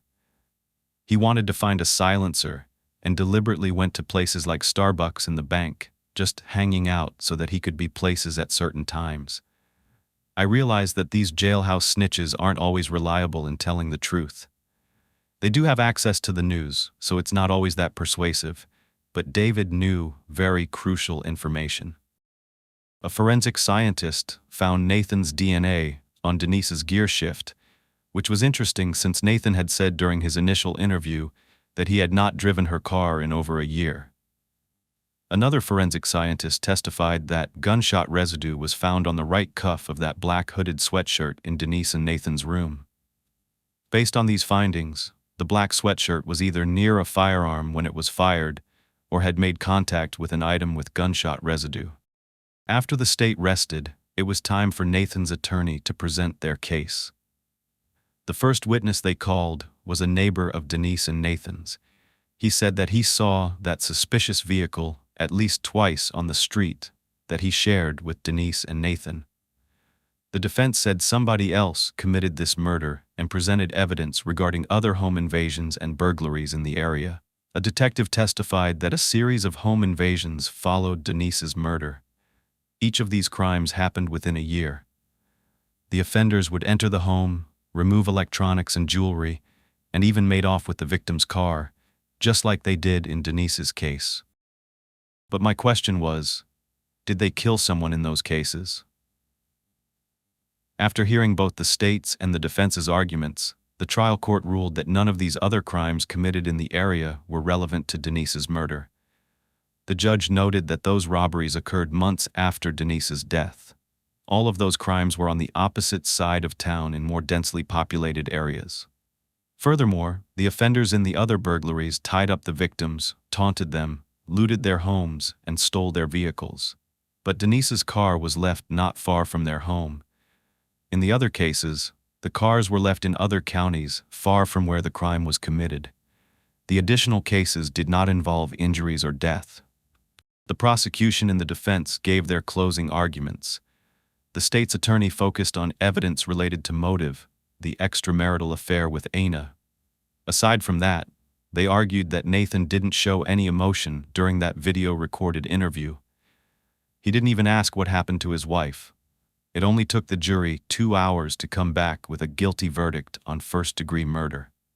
Nathan appealed his conviction immediately after hearing the verdict. There was a hearing on September 14, 2014 for Nathan's sentence and post-trial motion. The judge denied Nathan's motion for a new trial and sentenced him to 80 years in prison. If he were ever to get out, the judge remanded him to 3 years of mandatory supervised release after the trial. Nathan told Dateline that he was planning on testifying but changed his mind. He said that the state moved beyond the facts of the case and he refused to give them any more fuel. According to Nathan, the cops never looked past him to find the real robber. Nathan also told Dateline that there were insurance claims showing items had been stolen during Denise's murder. I watched this interview and, man, all I can say is that this guy can lie with a straight face. I believe he's as guilty as charged. Nathan just kept on saying, it may not look like a normal burglary, but it was. He was furious that the state had portrayed his relationship with poor Anna as inappropriate. She was just a child. That's right, she was just a child when they met, she was 6. But Nathan said he was just her mentor. He added that when the state accused him of murdering his wife on Valentine's Day as a gift to Anna, that was the harshest statement in the whole trial. He said it was difficult for him to decide what was more sickening, the person who would do it or the person who would suggest it. Regarding that damning note found in Denise's day planner, Nathan said his wife never expressed those feelings to her friends, her parents, or her sisters. She never called the cops or sought counseling. Well, maybe she was embarrassed. Not everyone wants to air their dirty laundry. Nathan explained that if Denise had felt threatened, why didn't she just get a restraining order against him? Denise didn't pursue a restraining order because there was nothing seriously wrong. He didn't want her dead, according to him. Nathan talked about how he felt when he heard the guilty verdict. He said he had the same feeling in the pit of his stomach as he did on Valentine's Day when he learned that Denise had been killed. Probably because now it's his life that's being taken away. At Nathan's sentencing hearing, the judge criticized him for 30 minutes for his actions. The way he murdered Denise inside her family home was shameful. While giving her victim impact statement, Diane expressed the disgust she felt for Nathan's actions.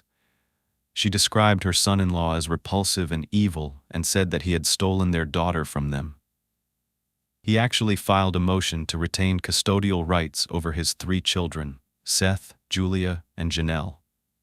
Diane and Doug, Denise's mother and father, were given custody, and Nathan's motion was denied. Poor Diane and Doug had to explain to their grandchildren what happened, why Nathan was going to jail, and that he was convicted of murdering their mother. Seth, their oldest child, said to his grandparents, "Everyone makes mistakes." Doug explained that his father had made a very bad decision and how everyone is given choices in life, and Nathan made some extremely poor ones, to say the least. How sad is it for these poor children? I saw that just 8 weeks ago. Someone commented on that Faith Baptist Church post from February 19th, 2013, regarding what happened to Denise. Remember that one? I showed it to you. The one that said they were taking up an offering for a fund set up for the children. Someone named Jeff Malott commented. He said Nathan stole the funds meant for the kids and gave it to his mistress after he murdered Denise. It's probably true, considering that he was also collecting funds from the church and spending it on trips, dinners, and hotels. Diane Newton's heart is still breaking. It breaks for her husband, who is still coping with her daughter's murder, and for the children who have to live without their mother and even their father, since he's in jail. Diane said that Doug used to always brag to everyone about how perfect his life was and how happy he was with his children and the families they'd built. The Newton family never anticipated anything like this happening to them, but now Diane knows that bad things can always happen, even to good people. A few months ago, Moscow, Idaho was just a name to me, and it might be the same for you. But now, whenever I hear Moscow, Idaho, it's the first thing that comes to mind. The case I'm about to share took place in that very town, Moscow, Idaho, and centers around a mother of 4 who vanished in the spring of 2010. This is her story. We know that Washington and Idaho are right next to each other, and those close to the border regularly move between the two states. The first area of interest will be a town called Clarkston in Washington. I'll take you there before moving into how this is connected to Moscow. Clarkston, Washington is a small town that borders Idaho and is separated by the Snake River. The population back in 2010, when this case took place, was only about 7,200 people. It's located in what's called the Lewis-Clark Valley. That's where Clarkston gets its name from, William Clark and Meriwether Lewis of the Lewis and Clark expedition. This was the United States expedition to cross the newly acquired western portion of the country after the Louisiana Purchase. Something I found interesting is that these two states are so connected that they refer to this area as the Lewiston-Clarkston, Idaho-Washington Metropolitan Statistical Area, MSA. They actually combine the two counties, one in Idaho and one in Washington, encompassing 5 Washington communities and 5 Idaho communities, even adding up the population total and including all of it in the census. So combined, this area had a population of about 60,000 people in 2010. That's not something I see very often, combining populations of 2 different states. It's also the 4th smallest metropolitan area in the United States. Here are 2 bridges along U.S. Route 95 that connect the 2 states in this area, the Southway Bridge and the Snake River Bridge. Rachel Anderson lived in Clarkston, Washington, specifically right here at 925 3rd Street. She had a 3-bedroom, 1-bath, single-family home. It was beautiful, with original hardwood floors and a nice open kitchen. It was perfect for a little family. At the time, Rachel was a single mother of 4. 2 of her children were adults who had already moved out, and 2 were young boys living with her in Clarkston. But before I go any further, we need to go back to June 11th, 1969, in Belforche, South Dakota. That's where Rachel Lee Anderson was born. I couldn't find much about Rachel's childhood, and piecing together her family tree was also a very daunting task. I know for sure she had 2 sisters, a younger sister, Christina, and an older sister, Crystal. She may have also had a brother, Robert, but it was really hard to tell, even pulling information together from Facebook, since it wasn't clear who her parents were. However, there is still a lot to learn about Rachel.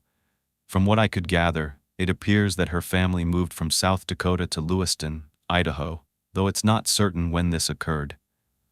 By 1986, when Rachel was only 17, she was welcoming her first daughter into the world, little Amber. 1 year later, she gave birth to another daughter named Ashley. So, before the age of 20, Rachel was already the mother of 2 beautiful baby girls. It is unclear who she was married to at the time, but she was married a total of 4 times.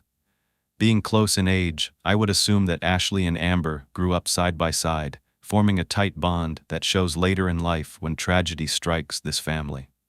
Rachel was a young, adventurous, fun-loving mom who doted on her two girls. They were her world. They had the best birthday parties, and Rachel was an attentive mother who went out of her way to devote her time to teaching her children everything she could. She was intelligent, strong-willed, but humble and kind. By 2009, at 39 years old, Rachel's two daughters were already adults. Amber was 23, and Ashley was 22 years old. They were no longer living under their mother's roof, but from the records I pulled, they were living close by, sometimes in Idaho and other times in Washington.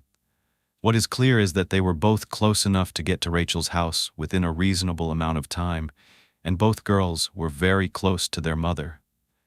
All three could pass as sisters, and sometimes that's the case when a woman has children at a young age.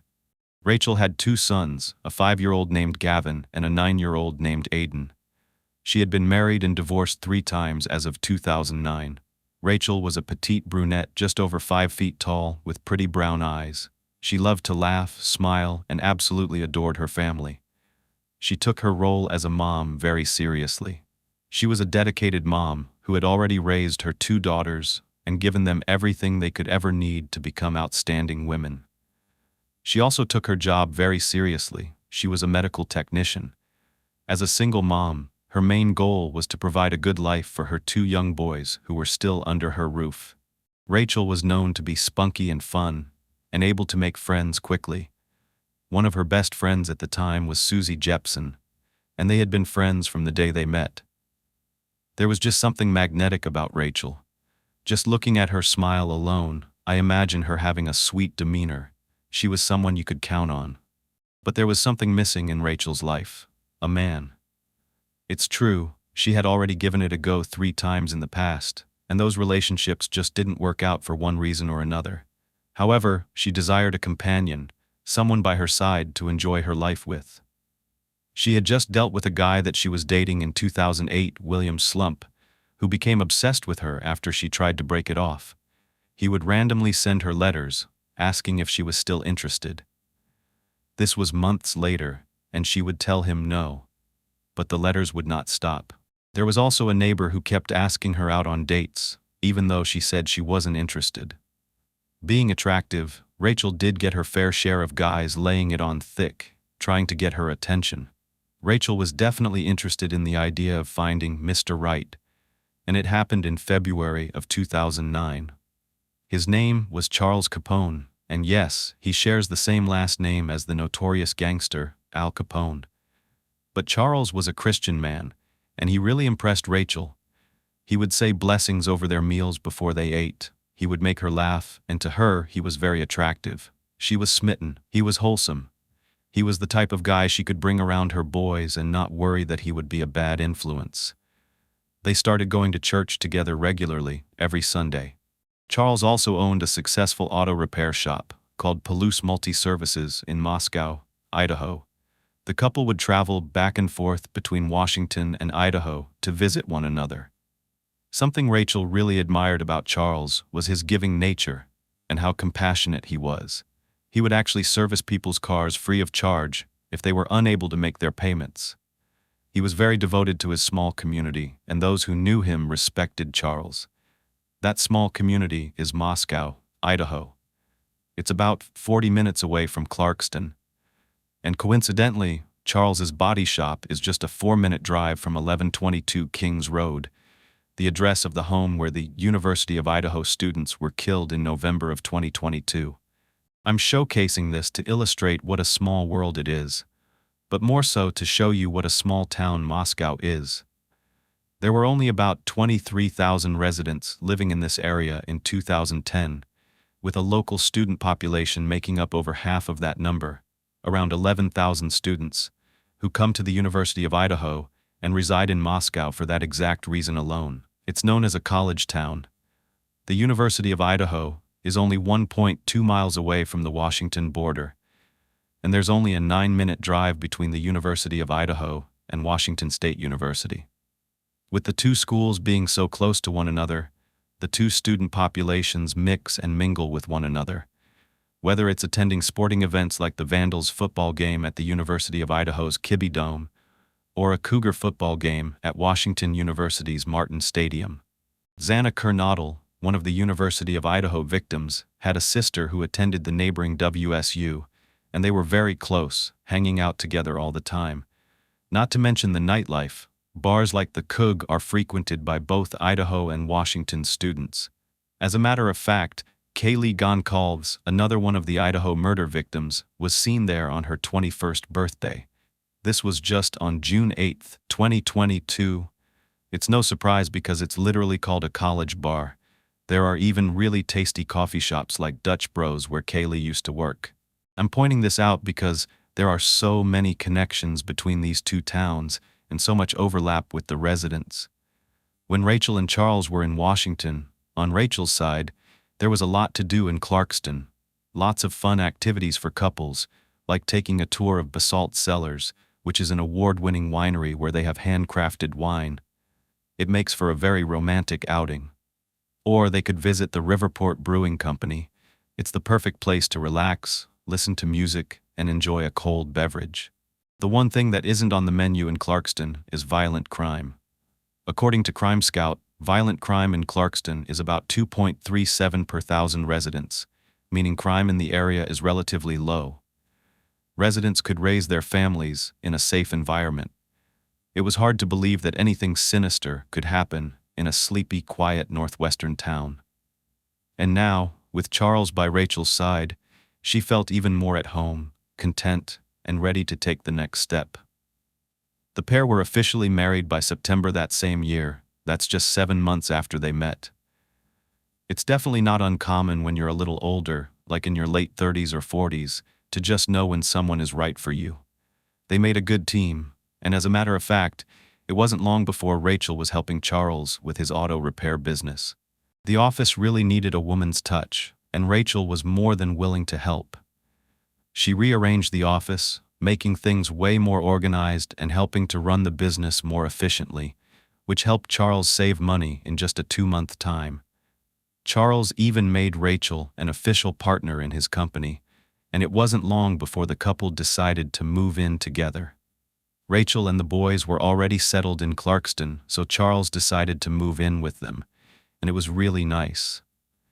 They had somewhat of a father figure in the home now, and Charles took the boys fishing for the first time. Rachel enjoyed hunting, so she would put on full camo and accompany Charles with his buddies on hunting trips. But sometimes fun wears off. This happens, and it's very disappointing, but it was as though the honeymoon phase was over. I'm not sure why Rachel's other relationships didn't last, but for her and Charles, there was trouble in paradise. Just 2 months after their wedding, by December of 2009, they had decided to split up. Was it forever? They didn't know. They just knew they were doing a lot more bickering than loving at the moment.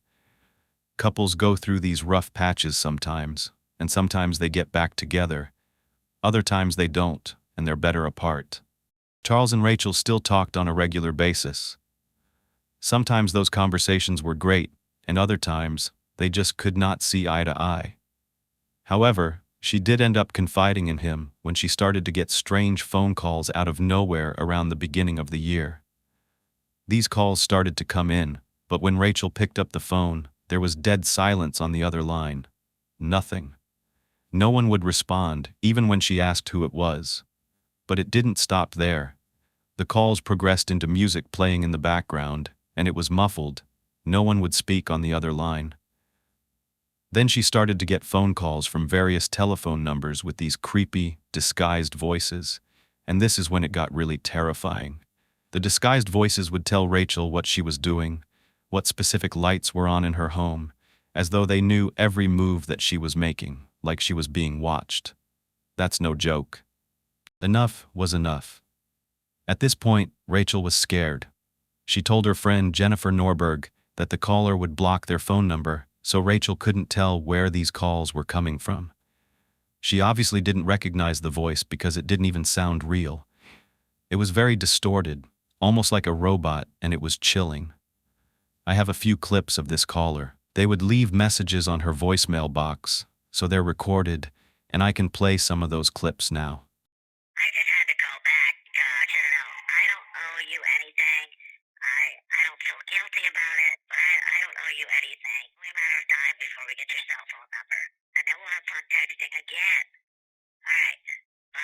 It's as though these people want revenge of some kind.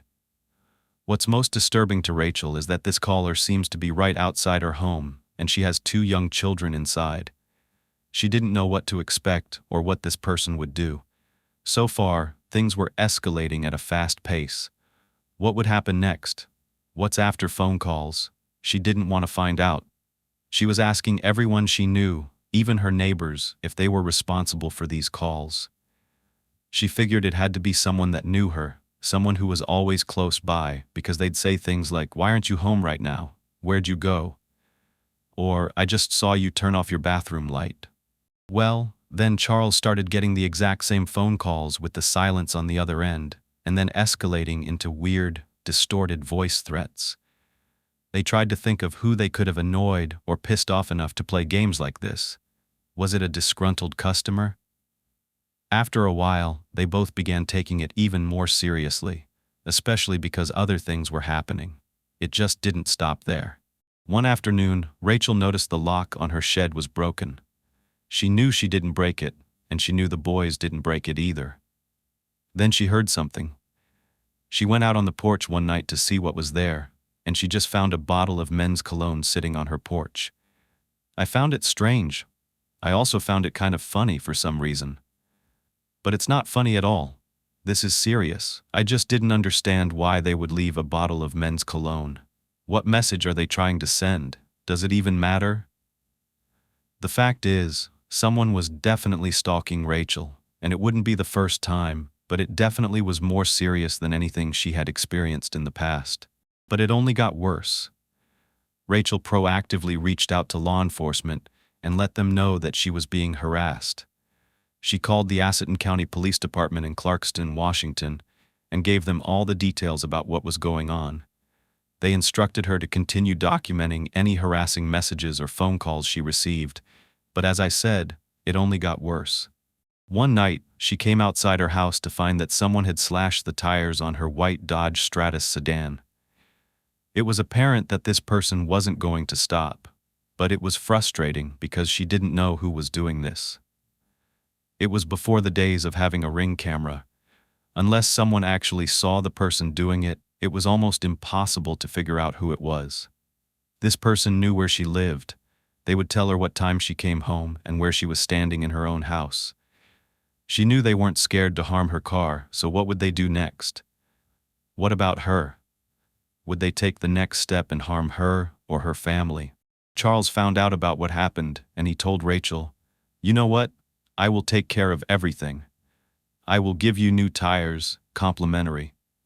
Even though they were separate at the time, he had other cars on his lot that she could borrow as well, so she didn't have to worry herself with extra unexpected expenses or about not being able to drive her boys around for their activities.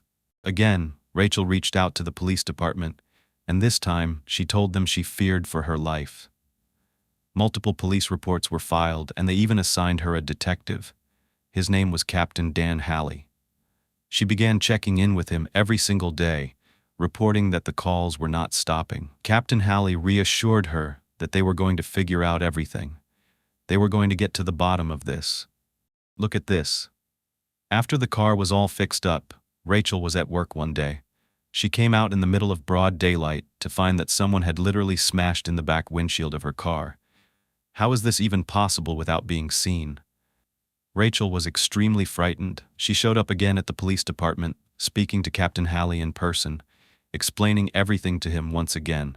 All the calls that she was receiving, that Charles was getting too, the weird messages, the threats, somebody knowing her every move, her vandalized shed, and now her car, twice. So, Captain Halley asked Rachel if she had any idea who could be behind all of this, and she said yes.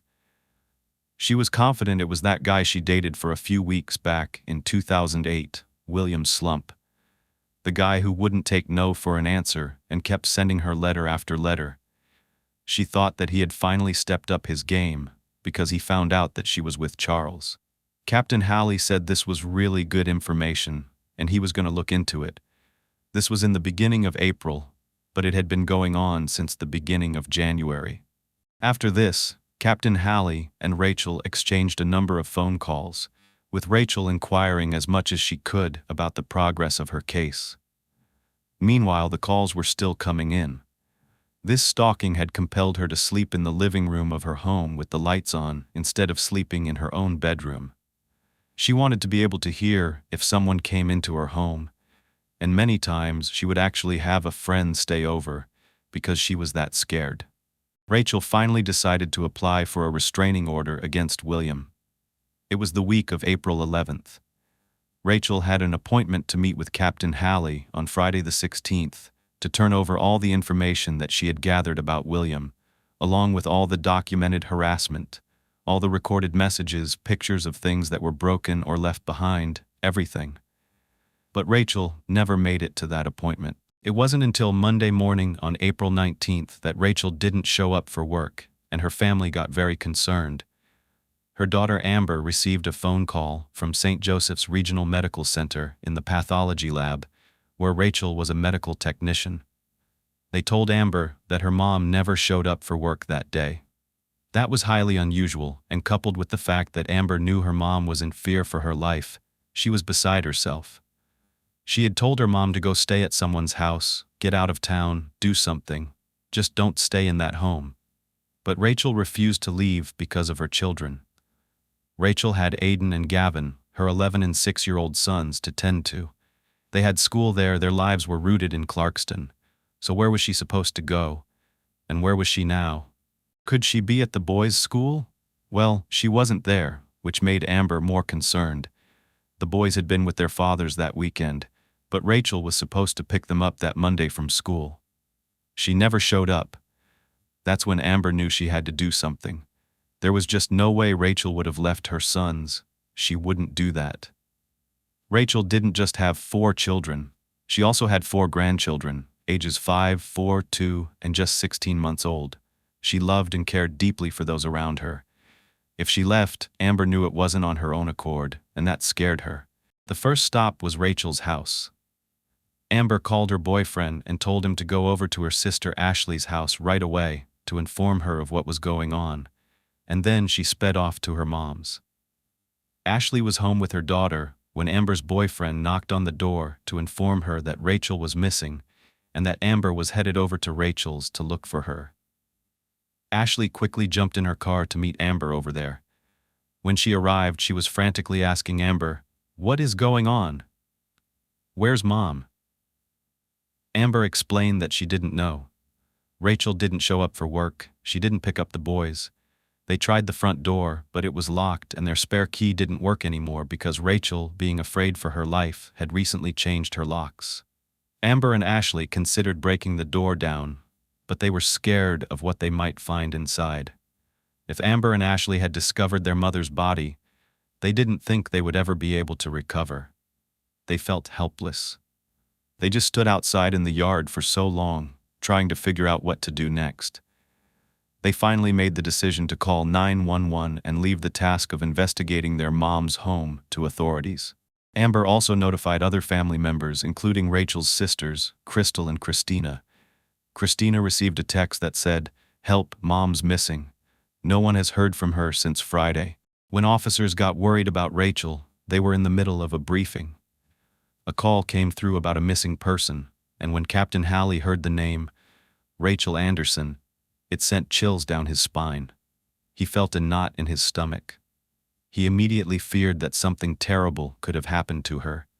He had just seen her on Wednesday and knew she was supposed to meet him on Friday. However, she canceled that appointment with him, and now she was being reported missing. This was not a good sign. Halley gave all of Rachel's information to one of the department's lead detectives, Jackie Nichols, and dispatched her to Rachel's home at 925 3rd Street.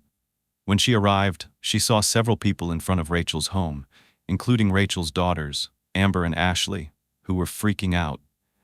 They could not get the information out fast enough. They were telling the detective everything they knew, every little detail, down to the fact that Rachel had told Amber she thought the harassment she was experiencing would ultimately end in her death. Can you imagine that those were the last words your mother said to you and now she's missing? Detective Nichols looked around the house on the outside, trying to figure out if any windows were open or if she could get through any other doors, and she found a way inside through a back door, so she did not have to break into the residence. And that's kind of alarming. If it's that easy to get right into Rachel's home, wouldn't you think it would be on lockdown, considering how scared she was? So, Amber and Ashley are just waiting, holding their breath, hoping that their mom is not dead inside. However, after a thorough walkthrough, Detective Nichols does not find anything noteworthy. No signs of a struggle, no blood, and no Rachel. It's bittersweet. On one hand, their worst fear has not come true. Rachel wasn't found deceased. On the other hand, she's truly missing. There were no bags packed or missing from the home. Rachel's toothbrush was still in the bathroom. It didn't appear as though she left town, and her daughters knew she wouldn't do that anyway, not without telling them. So now what? While the police department opens an official case, the detectives get to work fast. They need to confirm that Rachel has not left town on her own, so they check the airlines, bus records, and even make sure she's not in the hospital or in jail. Everyone knew Rachel was glued to her cell phone. She would not have left them hanging. Everyone was sitting there, calling and texting, trying to get a hold of her. Where could she be, where she wouldn't have access to her phone? Her phone may hold a clue, though. Modern technology comes in handy in these cases, so they look into getting Rachel's phone records.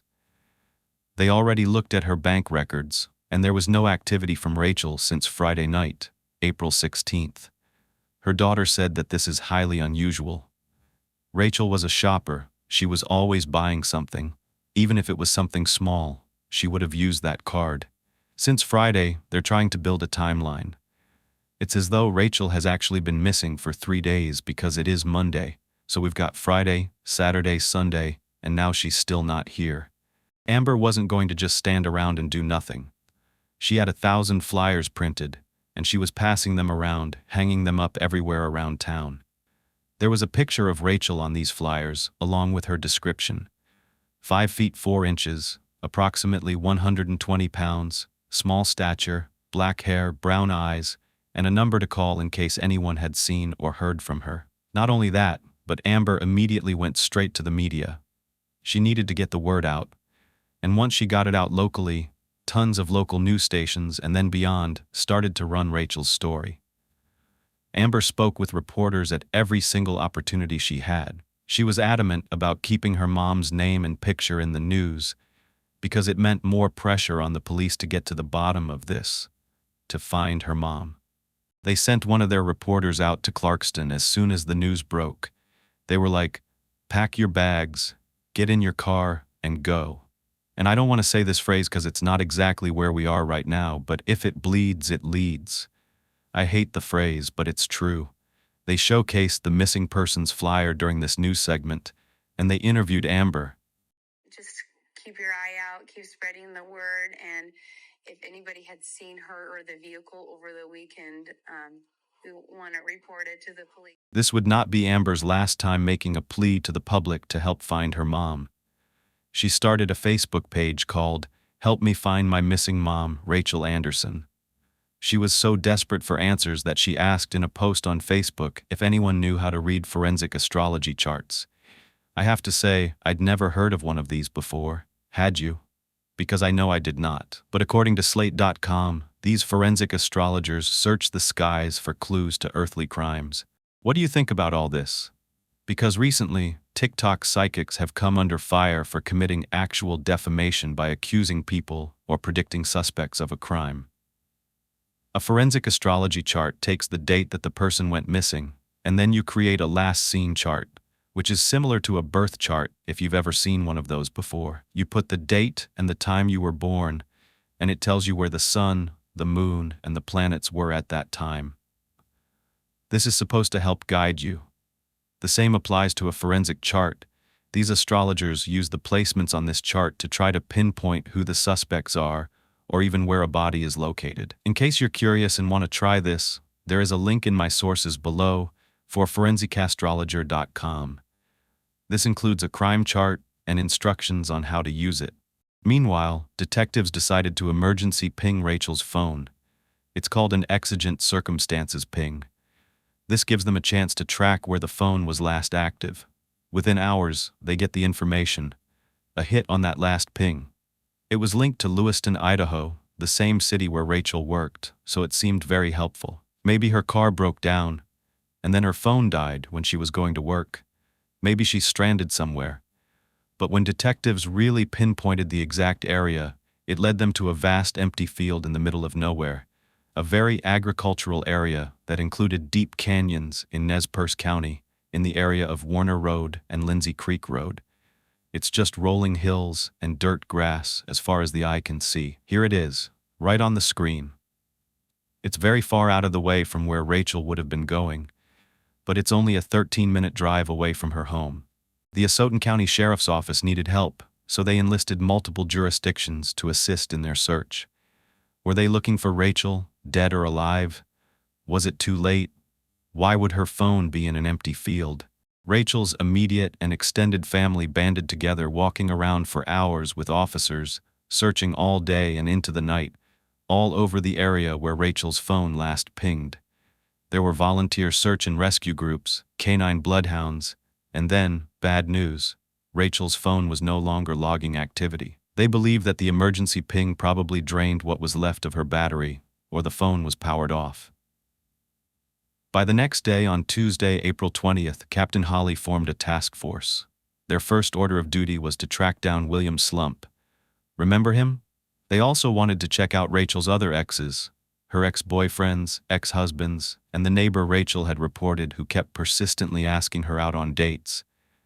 Anyone could be a suspect at this point. They also had information that the person stalking Rachel had also been harassing her husband, Charles Capone. So they needed to know more. Maybe Charles could provide additional examples of these messages, and maybe they could link them to Rachel's whereabouts. Detectives had already talked to neighbors and family members, and now it was time to go a little deeper. We all know the first person they look at is going to be the boyfriend or the husband of a missing woman. Charles was high up on their list for two reasons. He was close with Rachel, and he was also being harassed, seemingly by the same person. He could be in danger.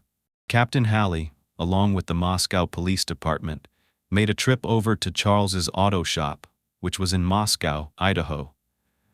Right away, it was as though Charles was actually relieved that Captain Halley was there, because he explained that Rachel had already shared Captain Halley's information with him and told him that he was the one helping her with the stalker. So Charles let Halley know that he was also trying to help Rachel get to the bottom of it, but he didn't have any real leads. They had also changed their phone numbers, but this person still found them. However, he did have Rachel's car as evidence of the damage that the stalker had done, since he was currently repairing it for the second time. First, it was the slashed tires, and then it was that back windshield. Charles also let the police listen to the voice messages that were on his phone, as well as read all of the texts he had been receiving, which he had shared with Rachel. They sounded exactly the same. Plus, one of the voice messages that was on Rachel's phone even mentioned Charles, not by name, but listen to this. We've tried to explain things. We tried texting, tried messing with your almost ex-husband. He didn't get it. He changed his phone number. You changed your phone number. You never apologize. You see us all the time. It's funny. You just don't get it. The creepy caller refers to him as her almost ex-husband and says they've tried messaging him repeatedly, messing with him, and how they both changed their numbers to try to throw this person off to no avail. I noticed that they also said, "You never apologized to us." At the time, they said us. So who are they? The detectives also asked Charles when he last saw Rachel, and he told them it was on Friday evening. She came by to exchange vehicles, but he had a very busy day that day and wasn't done fixing her car, so he loaned her a white GMC Yukon. Charles was very cooperative the entire time and was shocked to learn that Rachel was missing, but he also figured there had to be a reasonable explanation. Still, the officers had to ask him point blank if he had anything to do with her disappearance, and he said no. Then they asked if he had anything to do with her tires being slashed, and again he said absolutely not. Last, they asked if he broke her windshield, and again he said no. Charles said he had nothing to hide and admitted that, sure, they were separated, but they were still close. He even drove around with Rachel, looking for her ex, William Slump. He had planned to tell the guy off. They had even connected one of the phone numbers that were calling and texting them to a payphone close to where William lived. They felt like they were on the right track, but now Rachel was gone. Officers wanted to know what happened after Rachel was informed that her car wasn't ready that night. He explained that Rachel went to Office Depot to look for a computer. She bought the computer and then decided to stop at a convenience store where she picked up a pack of beer for them. She came back to the shop, they had a couple of beers together, they hung out for a little bit, then she said she had to go and she left. This gives detectives another clue. Rachel was under the influence. How many beers did she actually have? Sometimes when people say, "Oh, I had a couple of beers," it turns out it was way more than 2. She could have gotten into an accident. So, they decided they had enough information from Charles at this point. They set off to retrace Rachel's path from Charles's repair shop back to her home in Clarkston. As you see, it's a route that consists of vast amounts of land on both sides down Highway 95. Look, she passes right through this land with canyons, and it looks very similar to the fields where her family was searching. Could she have ended up here instead? Well, something did. The next day, on April 21st, the 1997 white GMC Yukon that Rachel was borrowing and that she was last seen leaving Charles's shop with, was found. It was right here in this parking lot. It was unlocked, the keys were still inside, and her purse was in plain sight. This Dynamo gas station is definitely on her way home from Moscow, but it doubled as something else. It was actually a bus station. I know I had never seen this before, but the North Lewiston Dynamart in Lewiston, Idaho, is a Greyhound curbside stop. You can purchase a ticket and be picked up by the bus right here. It seemed like a positive thing. Maybe Rachel did leave on the bus, but the fact that she left behind our personal belongings and her phone stopped pinging in a random field did not add up.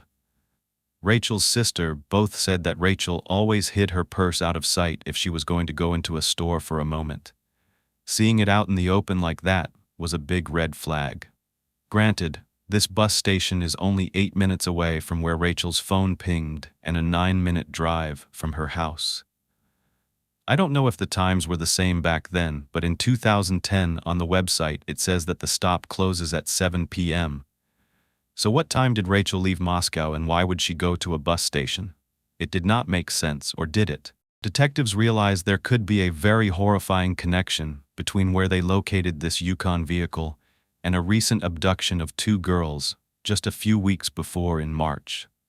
These 2 women were leaving a Snoop Dogg concert in Portland, Oregon, when a man named Paul Winkleblack approached them. Paul told them that he worked for the Portland Police Department as a spotter. I don't even know what that is, but he said that he just wanted to help these ladies. He told them that they seemed to be intoxicated, and he didn't want police to come and arrest them for drunk driving. So Paul told them that they needed to be escorted out of this parking lot immediately. Both of the girls were like, no thanks, and they declined Paul's offer and got back into their vehicle. But then he wouldn't leave. Instead, he was standing outside their car, and he told them that the police were going to be waiting for them and that they would be stopped if they drove off. So these women were scared. They didn't really know what to do. They felt like they were kind of out of options. They had consumed drinks that night, and they wanted to avoid being pulled over and getting a DUI. So that's when the women decided that they were just going to leave their vehicle in the parking lot overnight and find another way home. But Paul said he was going to have their car towed if they left it unattended. So due to them feeling like they were between a rock and a hard place, with a lack of options and trusting that this man worked for the police, the 2 women actually let Paul drive them in their car. They believed this was Paul's responsibility as a police officer to get them home safely. Paul drove around downtown Portland. He then merged onto I-4 and he started to go south. That's when he took out a knife and he started to threaten one of the women, and he forced her to take several pills. The car then slowed down on the Detroit Lakes exit, and Paul pulled to the side of the road as the woman attempted to escape, but he took out his knife again. One woman, however, did escape, and she ran to a house and begged them to please let her use the phone to call 911. Meanwhile, the second woman also managed to somehow escape from him. I don't know how, and she just hid. The Marion County Sheriff's Office responded, and they located both of these women, but Paul Winkleblack fled. This man was still on the loose, and get this. His cell phone was found within a couple of miles of this same parking lot where the Yukon was at the time this occurred. This man had an outstanding warrant for third-degree sexual assault, a probation violation, and he was a registered offender. And I think you know what kind I'm talking about. Detectives started to wonder if Paul had anything to do with Rachel's disappearance. He was in the area weeks ago, but they didn't see any concrete connection between the two. But he is on their list for now. They get a search warrant for the GMC Yukon that Charles let Rachel borrow, and it was impounded at the crime lab for inspection. Meanwhile, detectives tracked down the suspicious neighbor, the one who kept asking Rachel out on dates. It turns out he left town right after Rachel went missing, but when he was questioned, he had a rock-solid alibi. And remember William Slump, the ex-boyfriend? Well, as unwelcoming as his letters were to Rachel, he denied being involved in any harassment. He also had an alibi, and it checked out. They were back to square one, so they turned to the media for help. They wanted to know if anyone had seen the 1997 white GMC Yukon anywhere that Friday night between Moscow and Clarkston on April 26th. The Lewiston Morning Tribune put out this information. Anyone who may have noticed suspicious activity possibly involving a white GMC Yukon on back roads or highways between Moscow and Clarkston in the late night hours of April 16th or the early morning hours of April 17th is asked to report the incident to police. Detectives are also interested in suspicious activity north of Moscow during the same time frame. Now that they have all of Rachel's phone records, they're able to establish how creepy these calls were. The caller was using a service called spoofcard.com. This was an app that changes your voice, and it also hides your phone number. Digging deeper, the detectives discover Rachel was also receiving emails that were anonymously sent with pictures of mutilated bodies from unsolved murder cases. No wonder this woman was sleeping on the couch with the lights on and a loaded gun by her side. Now it's time for detectives to look at Rachel's debit card activity. They wanted to confirm the computer purchase and the stop at that convenience store, but there were no charges and it seemed really suspicious. So they asked Charles, and he told them, "I gave her my debit card." He said it was typical for them to both purchase things from each other's accounts, so he said that he gave the debit card to her when she came to the shop. When they ran his records, they were able to confirm the exact time that he checked out at that Office Depot that Friday night. It was around 6 p.m. It took about 20 or 30 minutes in the store, and then she went to a 3rd Street market where she purchased a pack of beer. Both of those charges were on Charles's debit card, and the receipt for that shows that she purchased it at 7:07 p.m., so that means she wouldn't have been able to get on a bus at the bus station. Then she went back to Charles's repair shop, according to Charles. But how could this be confirmed? Well, it wouldn't be confirmed by Charles because his lawyer told him to stop communicating with police. It's actually pretty normal to retain an attorney, even in this situation, if you're not guilty and they're just digging into Charles's life at this point. So it's wise for him to protect himself, but they also see this as a red flag. Why stop talking to them? Doesn't he want to help? Well, maybe not. It turns out Charles was in trouble. This was unrelated to what was happening with Rachel, but while interviewing him and doing a background check and searching his auto shop, detectives discovered firearms in his possession, and they issued a warrant for his arrest. The 48-year-old was charged with 2 counts of unlawful possession of a firearm. Charles is being accused of possessing a Glock pistol, a Remington rifle, and a Mossberg 12-gauge shotgun. This wouldn't exactly be an issue if it wasn't for the fact that Mr. Charles, I'm a holy Christian that blesses meals in public, Capone was a convicted felon, and I doubt that Rachel knew about this. Felons can't possess firearms. Charles had been convicted of aggravated battery and burglary in 1998 in Layton County, Idaho, and get this, bank larceny. Seriously, how does somebody hide something like this? That was back in 1997. So eventually Charles is arrested on these firearm charges. Here's what KXLI News had to say following his federal arraignment in Coeur d'Alene, Idaho. Today, Capone pled not guilty to 2 counts of possession felony of a firearm with his court-appointed lawyer sitting by his side. The Moscow business owner was arrested on May 6 after detectives found firearms belonging to Capone, a violation of his probation. Capone was the last person to see Rachel Anderson alive when the Clarkson woman disappeared on April 16th. No one has seen her since. So there you have it. Rachel's estranged husband behind bars until July, and Rachel is still missing. So he needed an attorney for sure, and I doubt he wanted to be linked to the disappearance of his estranged wife on top of these other charges. But is he connected? Detectives decide to canvass the area around the repair shop in Moscow, Idaho. They also obtained a search warrant for the shop itself. They want to see if anyone saw Rachel or the white Yukon, and finally, they get a big break in the case. Tim Fountain was in his front yard playing with his mom's dog on the evening of Friday, April 16th. He said he was outside for about 15 minutes when he saw a vehicle entering the parking lot at Charles's repair shop. The reason this caught his attention was because of the way it skidded to a stop in front of Charles's shop. It was as though the driver was aggressively driving in a threatening way. Tim knew that Charles was the owner, and he recognized him standing outside. Tim saw a dark-haired woman jump out of the vehicle and start to scream at Charles. She was flailing her arms, and she got right in his face, and Charles kept responding calmly, but he sounded like he was restrained. Every time the woman would pause, it was like he was holding back. So the detectives asked him what he thought was going on. He said it just looked like a man and his wife disagreeing over something. When they asked him for more details on what the woman looked like, he said he was like 50 feet away and he couldn't make out any facial features. But the woman was a similar height as Charles, except thin. You could only really make out their silhouettes of their upper body. Tim wasn't able to tell what make or model vehicle it was, or even what color it was.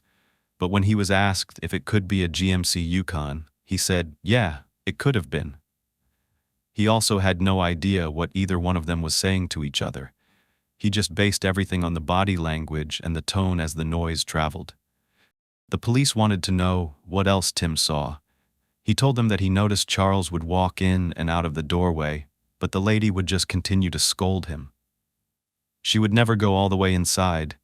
She just kind of lingered in the doorway, half in and half out. However, it's what he told them next that was absolutely chilling. He said he went back to play with his mom's dog. He turned his back to the shop and then he heard the last words he would from that woman. According to Tim, she said, no. Then she inhaled. It was like a no, a shocking sound coming out of her mouth. Then he heard a loud bang, and he said it sounded like metal hitting metal. It could have even been a large caliber pistol, but whatever it was, it definitely came from that shop. After that, he didn't hear or see the woman again. Tim said there were just no voices, it was silent. So he assumed that maybe something tipped over. He started to walk towards the shop to see if anyone was hurt, and that's when he saw the door open and close a couple of times. At this time, he was close enough to where he could hear a second man talking to Charles. He didn't know who the man was or where he came from, but he said he heard 2 men. He heard one man ask Charles a question, and Charles replied. Tim was curious. He continued to walk across his yard to the road between his mom's house and the shop, and that's when he saw the woman's vehicle heading towards the highway. When asked who was driving, Tim said he could not tell, and he didn't know which direction the car went in. What he could hear when he was about 35 feet away was what sounded like an object being moved inside. It sounded like a table was being pushed across the floor, then possibly something like a pressure washer starting up. After that, he went back to his mom's yard and continued playing with his dog, just throwing the ball back and forth. He told detectives he didn't think anything was wrong. He believed the woman got into the vehicle and drove off. But authorities were not so sure. They got a more extensive search warrant for the premises and were still thoroughly analyzing the Yukon, which just turned up some very questionable evidence. They found the tip of a finger of a black latex glove, like it had been torn off, and that was in the front seat. There was a piece of paper in the vehicle that had information regarding that computer that Rachel was going to purchase from Office Depot, and the paper appeared to have what looked like a blood smear on the bottom of it. Then they opened up Rachel's purse, and they saw what looked like blood droplets inside. On the inside, there was a bag of paperwork that belonged to Rachel, located in the back seat. And the bag contained all of those notes, all the paperwork that Rachel was supposed to bring to that appointment at the police department with Captain Halley. The vehicle was otherwise very clean, and that was actually unusual. Rachel's friends and family said that's not Rachel. Rachel leaves vehicles very cluttered and messy, even if she's only been driving a car for a day. I never knew something like that would come in handy as a clue, but that was part of Rachel's character, so the lack of clutter actually stood out here. Not only that, the driver's seat was pushed back into a position where it wouldn't have been appropriate for someone of Rachel's stature, indicating that someone else was the last person to drive that vehicle. But what's even more telling and scarier and more damning is that a cadaver dog hid on the cargo area in the back of that vehicle. These are the kind of dogs that are trained to detect human remains, not blood, so this isn't good. They sent the items to get DNA tested, and meanwhile, something else was found inside the Yukon that changed the narrative: divorce papers. We know that Charles and Rachel are separated, but Charles made it seem like they were working things out. To the contrary, according to the divorce documents found in the Yukon, Rachel filed for divorce as early as January 8th. There was a letter attached from her attorney, Scott Galena, and a second divorce document dated January 14th. Detectives do not think it's a mere coincidence that these documents were inside this vehicle. They looked freshly printed, waiting for a signature from none other than Charles Capone himself. This leads them to believe Rachel intended to present those papers to Charles that night. Coupled with the eyewitness testimony from that neighbor, Tim Fountain, it's looking as though Charles is their number one suspect. He had the means, the motive, and the opportunity to harm Rachel. They just needed proof, because we know people are innocent until proven guilty. They pulled up Charles's and Rachel's phone records, including all of their text messages from the days leading up to the disappearance, and on the day she went missing. I don't know if you like these kinds of details, but I do. I love when I can get records and read through them. So I'm going to do that. There's not that many of them. I just find them to be very telling. On April 16th, there's a text from Charles to Rachel at 7:38 a.m. It said, "It took me a while to figure out why you wouldn't take my truck. It's not misleading to me. It's that you have been either ashamed of me because you hang up when you get to Dermis's, because you tell him you don't talk to me, and you're not telling your kids either. I'm not someone who needs to be kept in the closet. I understand, but not at my cost. Rachel." Definitely sounds like Charles is a little bit bitter. I'm not sure who the Dermis's person is, but maybe that's someone Rachel's talking to or dating. Then at 11:18 a.m., Charles texted Rachel and said, "You have more money in your account. I will do the car payment next." So, okay, it does seem as though Charles is helping to pay her bills and to deposit funds into her bank account. Remember, they were essentially working the repair business together. And then, right after this, Rachel called the Office Depot in Moscow, Idaho, and she asked them to hold the computer for her and said that she would come get it sometime later that day. Okay, we know from Charles that Rachel supposedly did go back to pick up this computer. Now bear with me on these next ones. I promise this will all make more sense as I integrate more information about who these people are in the next couple of minutes. But the next text message that Charles sends is to a friend named Bert Bogdan. Charles has been currently living with Bert and his wife, Carol, and they've been allowing Charles to live with them while he was separated from Rachel. We will hear more about him because detectives are going to bring in Bert for an interview along with anyone else that's mentioned or texted. At 1:37 p.m., Charles texted Bert and said, "Hey Bert, I'm curious if you have any openings at Amplicon that you need filled." Just 10 minutes later, at 1:48 p.m., Bert texted Charles back and said, "We do not in the foreseeable future. Next step would be a mid-level PhD in microbiology or bioinformatics." To which Charles texted Bert back and said, "Thought I would check because I know someone with a lot of skills in office and lab environments." It sounds like to me, from what I know, Charles is hoping that he can find a position for Rachel. She's currently a lab technician. I don't know if she holds a PhD in microbiology or bioinformatics, but it seems as though money is an issue, and the next text kind of confirms this. Listen, at 2:23 p.m., Charles texted Rachel and said, "I'll get a second job at Walmart stocking. It's almost $13 an hour, and I can do 25 hours a week. You have the boys, and I have no life, so what the heck is an extra $800 a month?" Then, 10 minutes later, at 2:31, Charles texted Rachel and said, "Just made the car payment, insurance is next." I didn't know what to make of these text messages. They didn't sound threatening, they sounded desperate to me. It's as though he's trying to prove to Rachel that he can still support them. But these next two calls are really significant. Later that evening, Rachel called Charles at 6:59 p.m. for 1 minute. Rachel's cell phone hit the cell tower between downtown Moscow and Charles's shop. This is called the Paradise Creek Tower. In the same minute, 6:59, Rachel calls him a second time for under a minute, and her cell hits the same tower, between downtown Moscow and Charles's shop again. That's the Paradise Creek Tower. But just a couple of minutes later, at 7:02, Rachel called Charles for 2 minutes.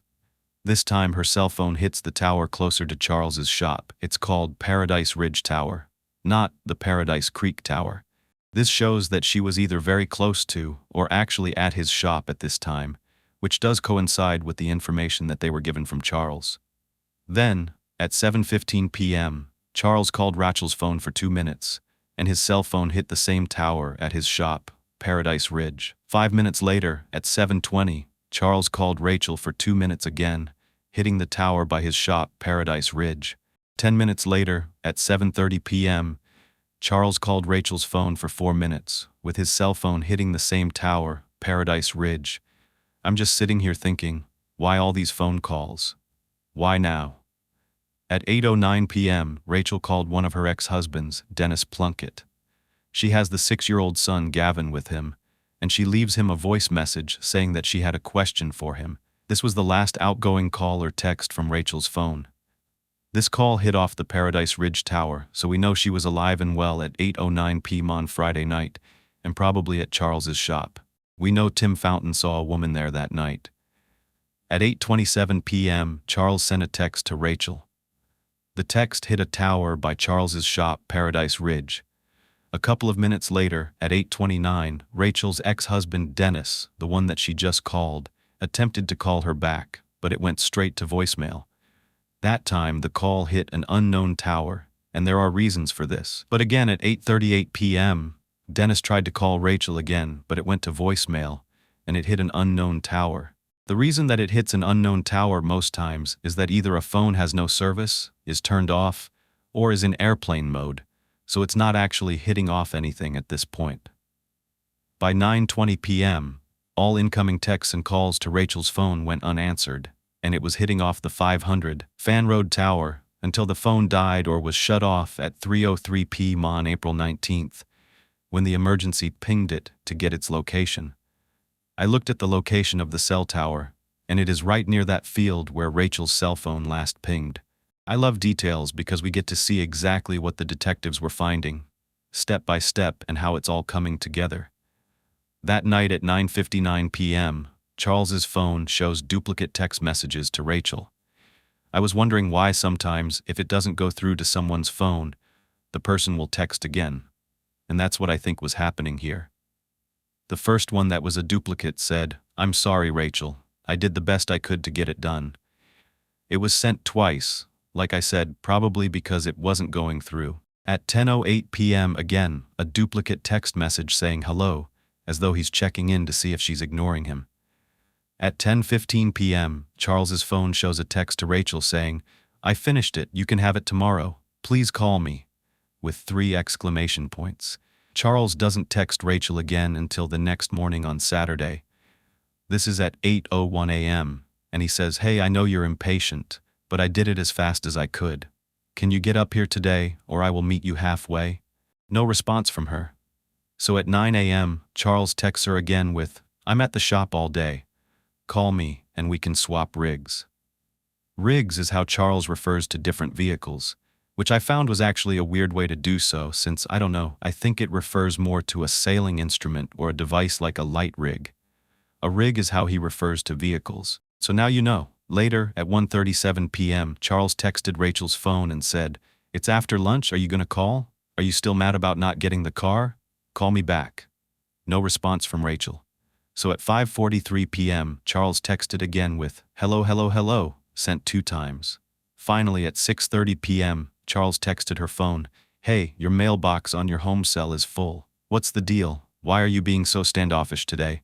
Charles doesn't text again until the next morning on Sunday at 8:54, asking her, "Are you going to church? Are you going to call?" Nothing. At 1:01 p.m., Charles texted Rachel's phone again saying, "Rachel, what's wrong? We do need to trade vehicles. Stop ignoring me." And that was sent 2 times. Nothing is sent back from Rachel. Then at 7:22 p.m., Charles texted her, "Okay, enough is enough. You need to call me. I'm not liking the silent treatment." But he didn't text her again that night. Of course, he did start back up the very next day on Monday, pretty early this time at 6:31, and he said, "Hello, I gave you all weekend and you ignored me. Stop. After work today, I really need to get the Yukon back. Bert's leaving for Japan, and I think he has people coming in from out of town, and they will need the extra rig. So this Yukon I told you about, that Rachel's been borrowing, that's actually Bert's vehicle."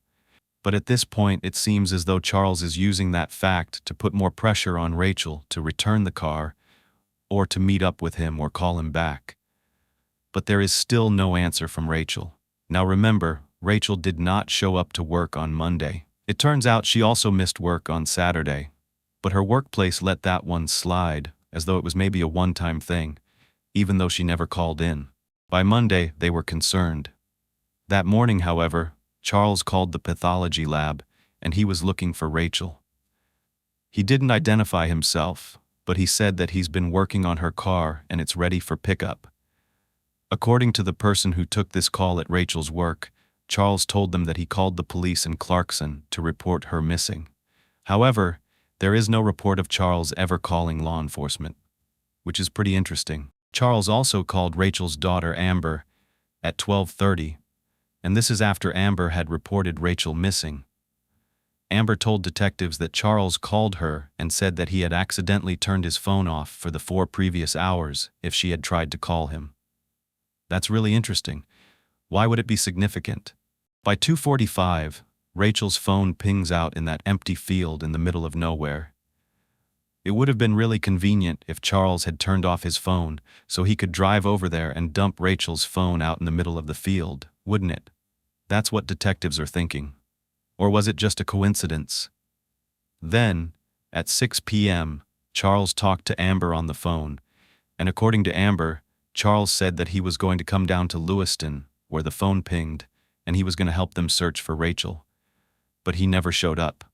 It doesn't really sound like a man who cared about this woman. By the very next day, on Tuesday, April 20th, Charles was contacted by law enforcement at his shop, and we know what he told detectives. Now let me tell you what was obtained through the extensive search warrant of that shop. Initially, they merely took a look inside while they were talking to Charles, but after his arrest, they were able to get a more extensive warrant. While searching the auto repair shop, a box of black latex gloves was found in Charles's truck. In the loft of his shop, there was a blue tarp covering items that had a lot of paint overspray on them. There was another green tarp that appeared to be brand new. But they also found something they considered even more significant. It was a prescription bottle of Ambien. This is a sleeping pill, and it has a familiar name on it, Carol Bogdan. That's not Charles's name, that is the wife of Bert. Charles is living with them. It was time for detectives to pay them a little visit and find out what's going on here. Why would sleeping pills be at Charles's workplace? It's not as though you typically take them during the day. Plus, he's in possession of prescription drugs that do not belong to him. This prescription was for 15 pills, and it states to take half a pill at a time. There were only 14 pills in the bottle. Do the math. Carol Bogdan was interviewed, and she said Charles had been staying with her since February. The detectives confronted her about the Ambien, and she told them she never gave Charles a bottle of medication, but in fact she had given him 1 or 2 pills to help him sleep. He later approached her husband and told them about the bottle of Ambien that was in the shop. During that meeting, Charles reportedly said to Bert that police were only going to see it the way they wanted to, and he said, "I bet they think I put sleeping pills in Rachel's beer." But at that point, no one in that investigation had said anything about putting any drugs in Rachel's beer, so that definitely looks suspicious. Carol also tells him that Charles was not home by midnight on April 16th, and that she didn't even see him when she woke up at 8 o'clock in the morning on Saturday. When she did finally see him that night, he was acting unusually. When detectives interview her husband, Bert Bogdan, he tells them that Charles was trying to win Rachel back. He was trying to save the marriage, doing everything he could, looking for books for them, doing therapy appointments, paying her bills, paying her car payments. But there was something Bert didn't like that Charles was doing. He was following Rachel around, sitting outside her house, and obsessing over whether or not she was dating other men. Charles told Bert that he had been at Rachel's one time, and he hid and watched and waited for her to come home one night. Then, around 1:30 in the morning, he told Bert she was drunk and alone, and Bert said, "You are stalking her." That's when Bert said to Charles, "Do you have a gun?" And he said, "Yeah." And Bert actually talked Charles into giving him that gun for safekeeping. Bert told the detectives he didn't know what Charles might do in the state of mind he was in after the breakup. The timeline of when this occurred lines up with when Rachel first started to contact the Clarkson Police Department about getting those weird text messages around February 21st. She actually told them, according to records, that she thought it might even be Charles, but she wasn't as confident since she was leaning more towards it being William. Bert also told detectives that at 6:15 p.m. the night that Rachel went missing, Bert was with his kids at Baskin-Robbins in Moscow, and he saw Rachel drive by in his Yukon. He had given Rachel permission to use it, and he said he was positive it was his Yukon, and he was positive that Rachel was driving. He did not see Charles come home that night, and at 8:15, the next morning on Saturday, Bert and Carol noticed that Charles was still not home. So they assume he came home after they went to bed and must have left before they woke up. But they don't know if he ever came home during that night. It wasn't until 6:30 p.m. that Saturday night that Charles came back home. That's when Carol went into Charles's room to let him know that she had some food for him, and she found him completely passed out, sleeping. He would kind of wake up, but then he would fall right back to sleep. He must have been really tired. I wonder why. The next day on Sunday, the Bogdans said that Charles got up and went to church. When he came back, he helped them with some yard work, and he seemed fine on Sunday. On Tuesday, the day the detectives went out to the repair shop to talk to Charles, he came home to the Bogdans and told them, according to him, that he had been interrogated all day by the police, later telling Bert, "Everything will be okay because I have an ace." Charles said that he was with someone on Friday, someone who could account for his whereabouts. But why didn't he give anyone the name of this person? This makes sense with what we heard from Tim Fountain. He said he heard 2 men at the shop that night. So who was there, and why hadn't they come forward? That same night, Bert asked Charles to move out of their home. He did. He moved into the Hillcrest Motel. Then later on May 5th, Charles was arrested on that firearm charge. But right before he got arrested that day, guess where else he was? At Bert's place of business, a laboratory where they conduct testing. He came there around 11:30 a.m., and that's when Bert told Charles, "If you have anything to do with Rachel's disappearance, you need to tell everything to the police." Charles said his family said the same thing, and that he told them, "No way." I wondered if he meant, "No way, I didn't do it," or "No way, am I going to police?" This is also when Charles mentioned the sleeping pills. I told you he thought, "Oh, they're gonna think I put one in Rachel's beer," and it was interesting because there was one missing. Charles also confided in Bert that he found out since Rachel's disappearance that she had a boyfriend, and that's when he said, "You know what? The cops would really be questioning him, not me. Then he went on to say that the police asked him for a sample of his DNA, and that's when the conversation got weird, as though it wasn't already weird. But Charles proceeds to ask Bert if the police can find DNA in sweat, and that he wanted to find out if the police were doing the DNA work correctly. Why is he trying to check on the police's work? Like, why is he doing that? Bert answered by telling Charles that was not the kind of DNA work that his company was involved in, so he did not know the answer to that.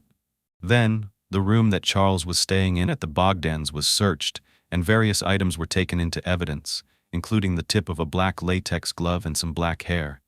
Another tip-off of a glove? Everything's really adding up.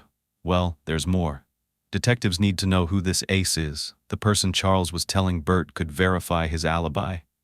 So they're going down a list of potential people, friends of Charles's, and they come across Tim Wheaton. This is not Tim Fountain, not the one with the dog outside of the shop. Tim Wheaton is a close friend of Charles's since 2001. He tells detectives that Charles spoke to him about fights that he would have with his wife, Rachel Anderson. In particular, he remembers a fight in November or December of 2009 where Charles told him that he got physically violent with Rachel. That connects Charles to at least having the ability and the intention of harming Rachel. This is not long before she disappeared. Tim also says he knows about the bad texting and voice messages, including that Charles told him that even his pastor had counseled him to stop texting and contacting Rachel. Can a pastor testify in court? I should look that up. I wonder if confessions in church are confidential. Statements made to a minister, priest, rabbi, or other religious leader are generally considered privileged or confidential communications. State laws generally exempt a pastor from having to testify in court or to law enforcement about what was discussed in a church confession. One time said that in early February, Charles had been in a tirade about the relationship with Rachel, and he wanted the marriage to continue. But he also admitted that he borrowed cars from his customers at his auto shop in Moscow, Idaho, and he would drive around Rachel's house in Clarkston, Washington, to check up on her activities. He also said he had a friend who lived near Rachel, and he would have his friend drive by Rachel's house to check on her. So, Bert was right, that's stalking behavior for sure. But who's this friend? I see why detectives' jobs take so long, because every time they interview someone, they get more information, and then they have to follow up on that. So before they locate this other friend, Tim drops a bombshell. He says that in February, Charles told him, in reference to Rachel, that he could kill her and bury her body, and no one would ever find it. Okay, that's a little crazy. Like, that's kinda dumb. Are criminals that dumb? Why would you tell somebody that if it's even true? But why would this guy Tim lie? Apparently Charles also told him that his business wasn't doing well and that he was about $250,000 to $300,000 in the hole. Tim also said Charles used to stalk and harass his prior wives and a prior girlfriend, and he had a drinking problem. When he drank, he became vicious and mean, and we know he was drinking the night Rachel went missing, and that was by his own admission. This is a lot to take in. They want to track down this friend who supposedly helped Charles keep tabs on Rachel. So, they go back through his cell phone data and all of his text messages, and they locate a guy named Nathan D. Donner. He was in contact with Nathan in the recent weeks leading up to Rachel's disappearance. It really seems like he's going to the extreme, even having other people check up on her. What's his motive? Captain Halley brings Nathan in for an interview. He says, "We know that you've been talking to Charles, and you've been providing information about Rachel and what she's been doing." So, we asked Nathan how long he had known Charles, how he met him, and he told them that they met back in 2006 when he used to be a FedEx driver that delivered to Charles's repair shop. It was interesting because when the detective asked him how long he knew Rachel, or how he knew Rachel, he said that he had known her since high school, and that he was the one who introduced Rachel and Charles. And that is heartbreaking if it turned out that Rachel was not alive, and it was because of Charles. Just to think that you were the one who connected those two. He said that he and Charles were out at dinner one night and they decided to go to a bar. That was when they saw Rachel leaving. Nathan recognized her and said, "Hey, how are you?" Then he introduced them to one another, and later he finds out they got married. Holly goes on to ask if Nathan knew whether or not they had any problems in their relationship, and he told them they had their spats. The detective wants to know, "What do you mean?" Well, Nathan says that Charles had a Vogue magazine in his shop. You know, when women customers come in, they're waiting for their car, they're going through the Vogue magazine. Rachel apparently told him to get rid of those kinds of magazines because she thought that they were sleazy and demeaning. He said that Rachel would actually hit Charles if he looked at other women. So of course, the detective wants to know, have you ever seen this? Have you ever seen Rachel actually hit Charles? And he says, no, I'm just basing this off of what Charles told me. As far as he was concerned, anytime he saw the couple together, they were all over each other, like loving each other. But as for the stalking, the detective wants to know if Charles ever asked Nathan to drive over to Rachel's to keep an eye on her. Nathan tells him that Charles had said he wondered what Rachel was up to, and he did say that, hey, if you're going to go past there, let me know if she's with anyone. Let me know what cars are out there. But he said he wasn't necessarily going by there for Charles. He had to go past Rachel's house because he was dating a girl who lived close by. He had to pass Rachel's to get there. But Charles had asked him just to keep an eye out, see if there were a bunch of other rigs at her house. But why would there be a bunch of rigs? We now understand rigs means vehicles. Why would there be a whole bunch of vehicles at her house? Did he mean other men, more than one? He just sounds kind of unstable. If Rachel wanted him to know her business, she would have made him a part of it. Nathan said on several occasions, Charles did ask him to go by there and tell him what vehicles were present. He wouldn't exactly report back to him, but if Charles called back to check, he would let him know. They want to know how many times, and he said maybe 4 times in the last few months. Finally, the detective asked some final questions if Charles ever talked about Rachel, and Nathan said Charles would say stuff about Rachel all the time, about how she ignored him, about how he was paying her bills. Finally, he gave him some advice. You know what? Just wash your hands of Rachel. She's the one that kicked you out. Move on. Nathan believed Charles was still in love with Rachel. He said he knew Charles loved her. He was always talking to his pastor about how to get her back and get her into counseling.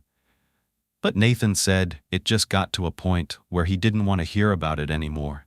He got sick of it, and he would just change the subject if it got brought up. Still sifting through the messages and the calls, the day that Rachel went missing, detectives find a call from Charles to someone named Alyssa Stone. And this is around 1:30 p.m. That's around the same time that Charles had texted Bert about the opening that he may have at his job.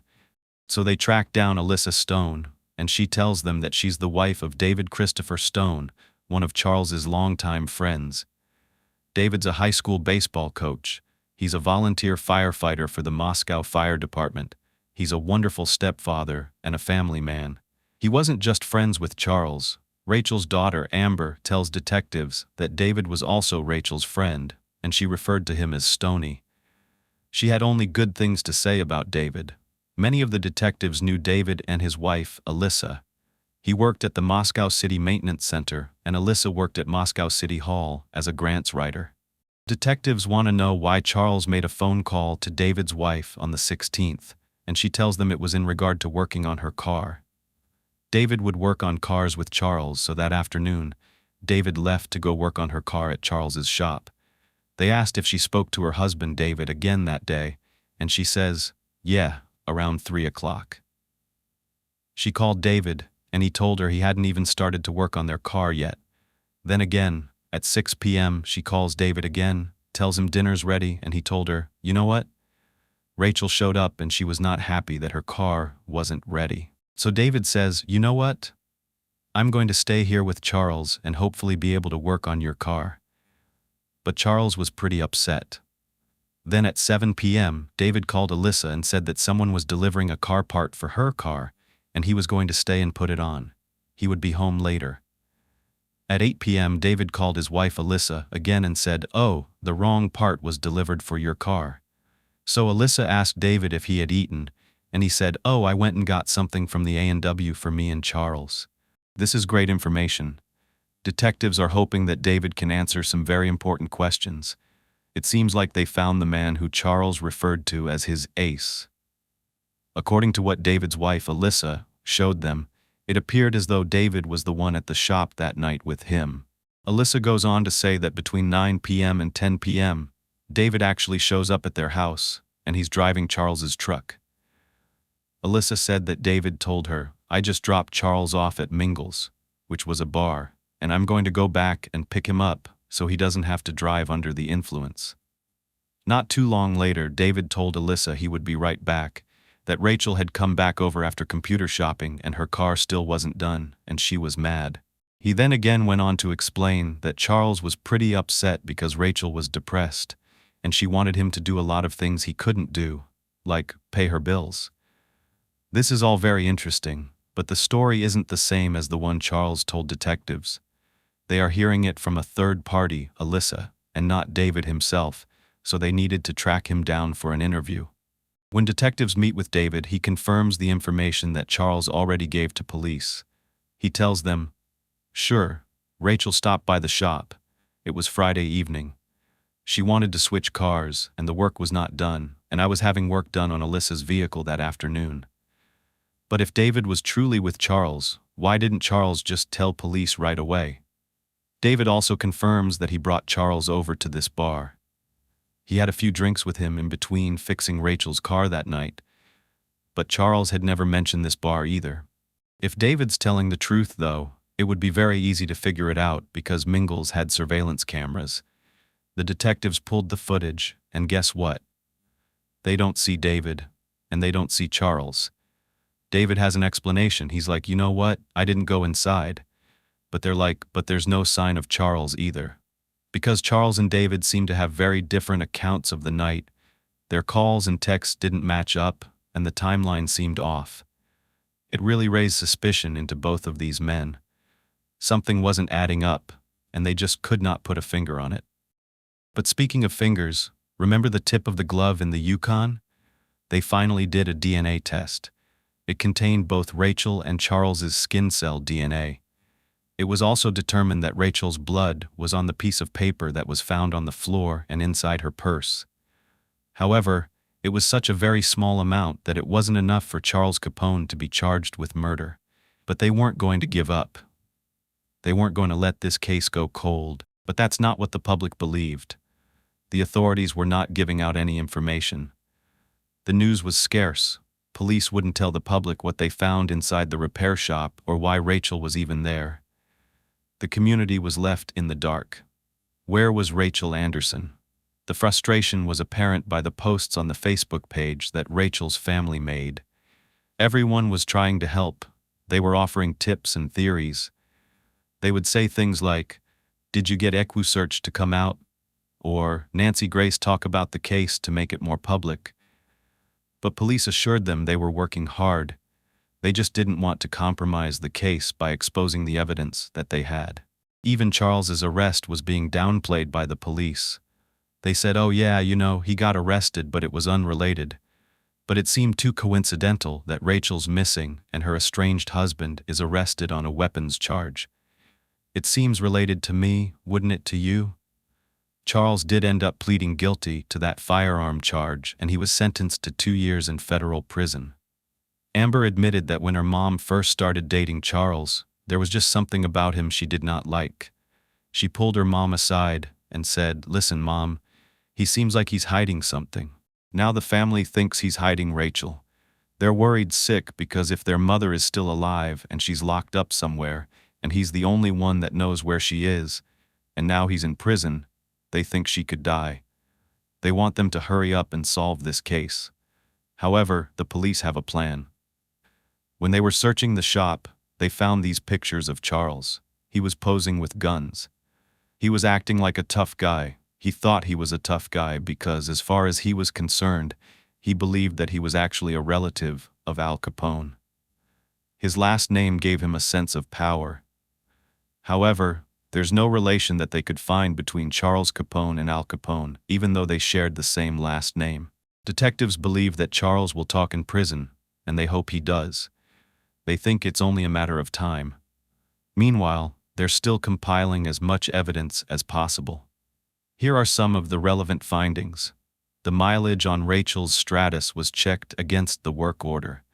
There were 140 to about 150 unaccounted for miles on that car. Alyssa Stone was re-interviewed, and she mentioned that Charles had actually borrowed her Dodge Durango to move out of the Bogdans' residence on Tuesday, April 20th, the day after Rachel was reported missing.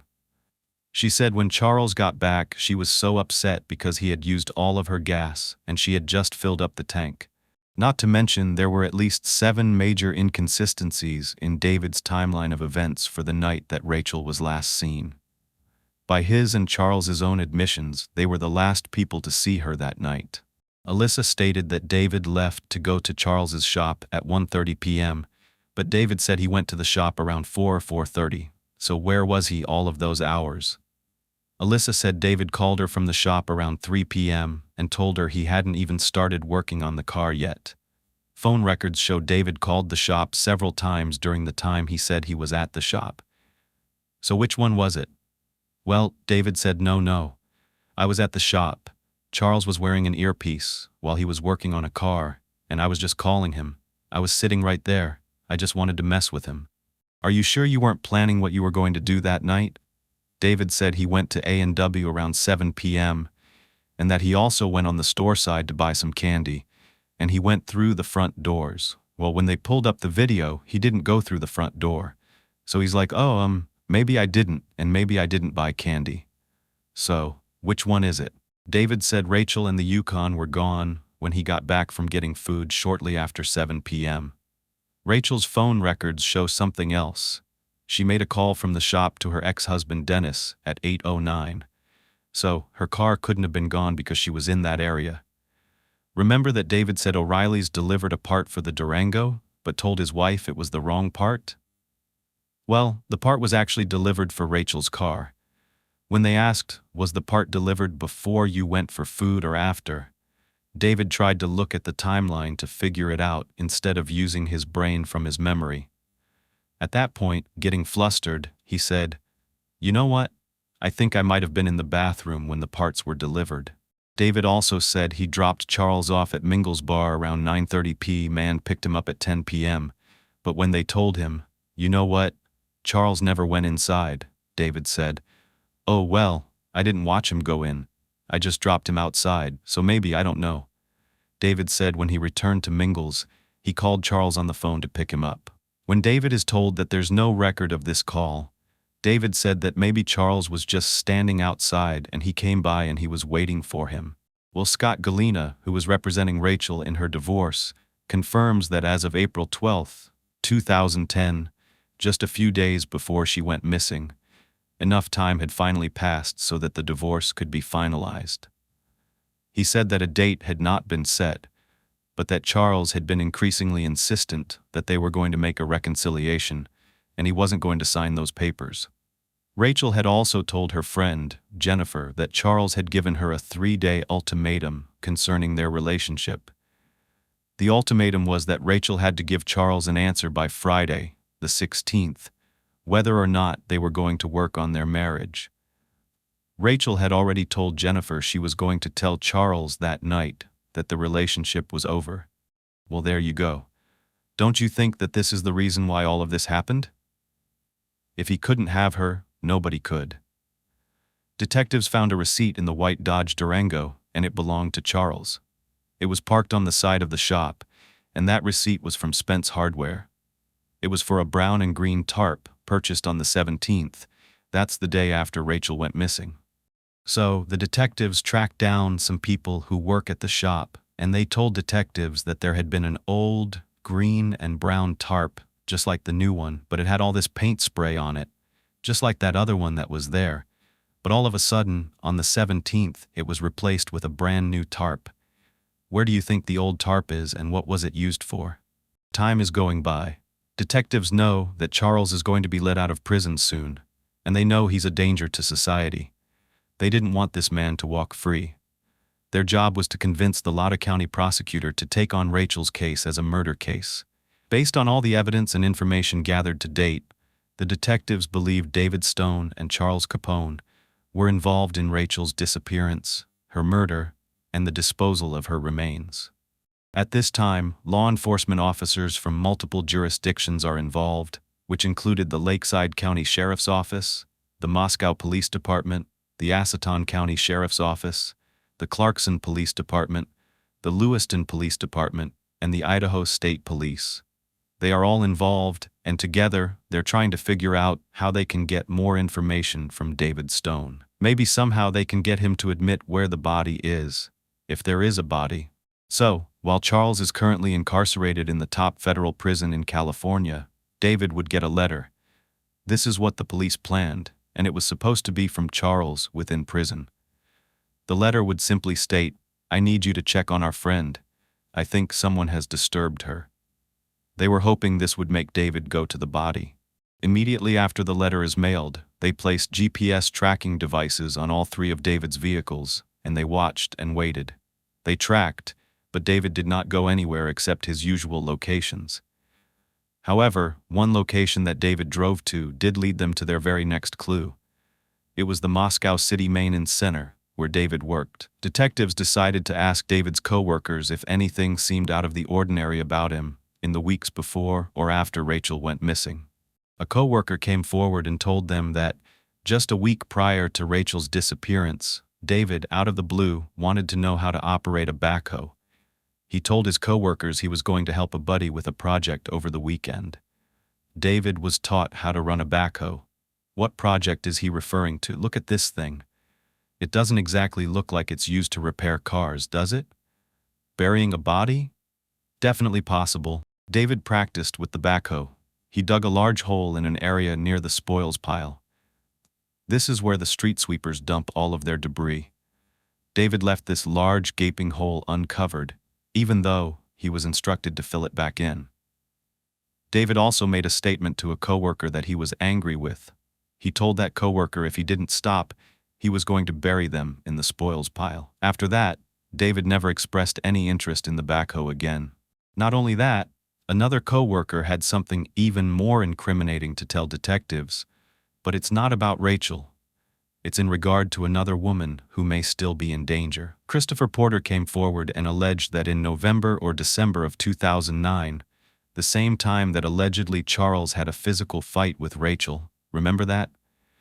He said that David asked him if he would kill his wife Alyssa for $10,000. Seriously? David informed Christopher that his wife, Alyssa Stone, had a very large life insurance policy. He also told Christopher that he would give him a 9mm gun to do it.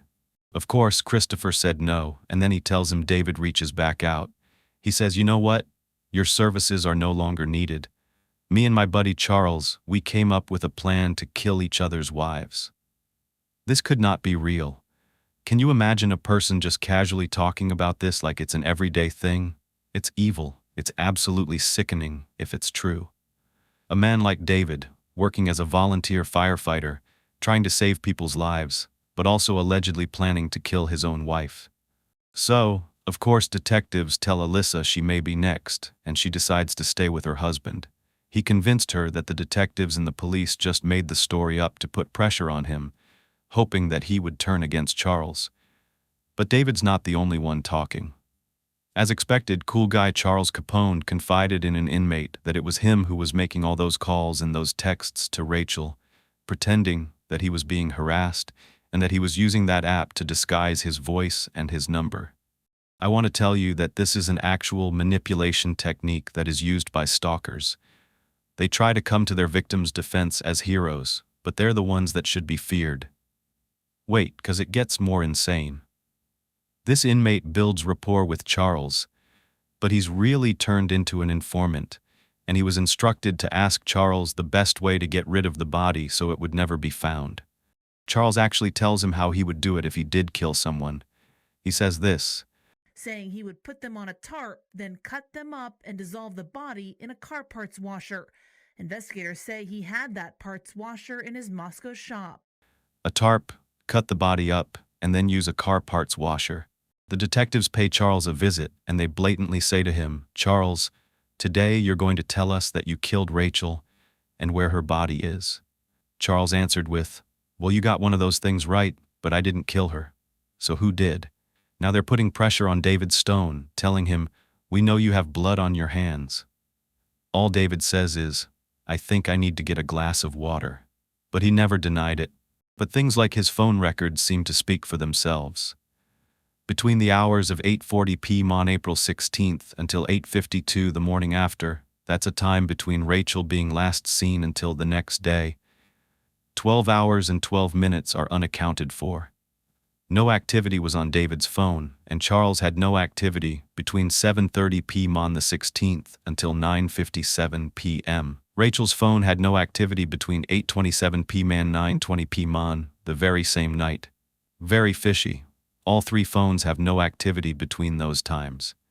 It's a little bit weird with David's being off the longest. 3 years had gone by.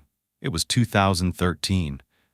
The police believed they had enough information and evidence to bring this case to the district attorney and charge both David and Charles with murder. The district attorney at that time is the very same one that's prosecuting the University of Idaho case against Brian Christopher Kohberger, none other than Lada County prosecutor Bill Thompson. The longtime Lada County prosecuting attorney received his Juris Doctor from the University of Idaho. He has strong ties to his community, especially when it comes to 4 students who were slain in his county who went to his alumni university. When presented with all the facts of Rachel's case, here's what he had to say to the media. Voice 6. We felt it was time to proceed with charges. We're finally at the culmination of 3 years of investigation, 3 years of information gathering that put us in the position where we thought we had a sufficient basis to proceed and that it was time to move forward and try to get some closure, try to get some accountability. Now let's listen in on the prosecution's theory of what happened to Rachel and why. Voice 7. Court papers indicate Stone was also at the shop and lied to investigators to cover Capone's tracks. Investigators say the pair also talked about killing each other's wives. Here's the promise that Bill Thompson made to the public. Voice 8. We will absolutely continue searching for Rachel. That's one of the most important goals that we hope to have from this case. He promised he would continue to search for Rachel's body. But even without her body, they believed they had a very strong case, especially since after David was arrested, they got a sample of his DNA, and it matched the DNA found on that same black latex glove tip they found in the Yukon. So all three, David's, Charles's, and Rachel's DNA, was on the tip of that glove. The probable cause affidavit in this case was very extensive. I know that the current one that's being talked about in the Idaho case has been said to be very detailed, but the one in Rachel's case was also very thorough. Even though there's only 12 pages in this one compared to the 18-page one that was recently released in reference to the arrest of Brian Kohberger, look at the one for Charles and David. Page after page of evidence, all of which I've brought to you in this video. Even though the media stopped talking about Rachel's case, Detective Nichols never gave up the search for Rachel. Even on her days off, she would scour wheat fields, wells, and abandoned buildings, all looking for clues. She even consulted with psychics to use their visions and dreams to try to locate Rachel. Amber even allowed a hypnotist to hypnotize her and tried to communicate with her mom, hoping that Rachel could tell her family where she was. But none of that worked. Something else wasn't going well. Remember the co-worker of David Stone, Christopher Porter? Well, he would not appear in court. They subpoenaed him multiple times, and he refused to testify about what David had allegedly told him regarding Charles and him planning to kill each other's wives. He told the detectives he knew nothing about the case.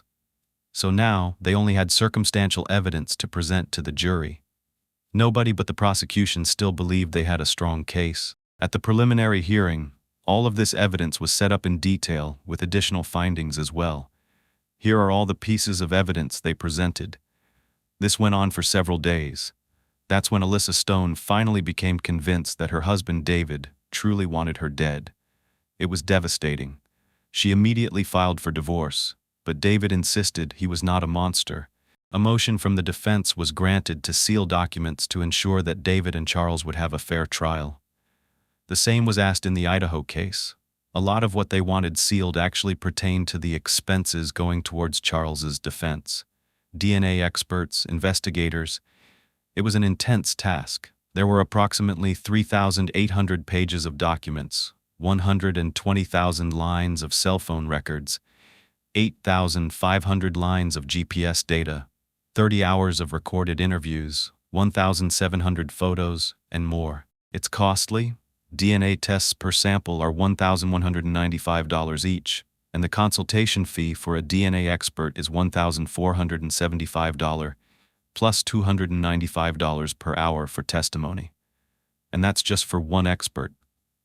The defense requested many experts, DNA experts, pharmaceutical experts, blood detection specialists, and here are what those experts' fees are. A blood detection expert is $1,200 just for the retainer to start. The scent dog expert was $3,000 for a retainer alone. They initially approved $30,000 for the defense experts, but requests can be made for an increase, and there were requests for increases. The trial date was set for December 2013, but just days before the trial was set to begin, David Stone wanted to talk to detectives. His story was about to change. He wanted a plea deal. If he agreed to tell them what really happened, he wanted immunity for the murder charge, and they agreed. It's a smart move because remember, they only have circumstantial evidence, and it looks as though Charles is mounting an intense defense against these charges. David agrees to plead guilty to the charge of failure to notify law enforcement or the coroner of a death, in exchange for his truthful testimony against Charles Capone. So what is it that David said really happened? Well, he said his decision to testify against Charles started when Charles whispered something in his ear during the preliminary hearing. And what was that exactly? David said Charles whispered, "You shouldn't even be here." David decided he wasn't going to take the fall for Charles. His pastor was the one that ultimately convinced him to tell the truth. His version of that night was that he came over to help Charles work on his wife Alyssa's car, the Dodge Durango. While he was inside the garage, he heard a loud thud. He looked outside and saw a struggle. He went towards the back of Rachel's vehicle, and that's when he saw Charles on top of her, strangling her. Rachel was barely moving. David shouted, "What the fuck are you doing?" He said that Charles turned around, looked straight at him, and had what he described as the look of Satan on his face. He told David to shut the f up, to get a hold of himself, that he was in this with him now, and he knew where his family was. They asked him why he didn't intervene, and he said it was out of fear. He just saw a man kill his own wife. He didn't know what Charles was capable of doing to him. So, he helped move Rachel's body inside the shop, and then they brought the Yukon to the bus station close to Rachel's house and returned to the shop. Then they wrapped up Rachel's body in a tarp, laid her down over the chains, rolled her up in the chains, and placed her inside the Dodge. They drove it out to a bridge over the Snake River, and Charles told him when to stop the vehicle. They got out, opened up the back hatch, pulled Rachel out, and dumped her over the side.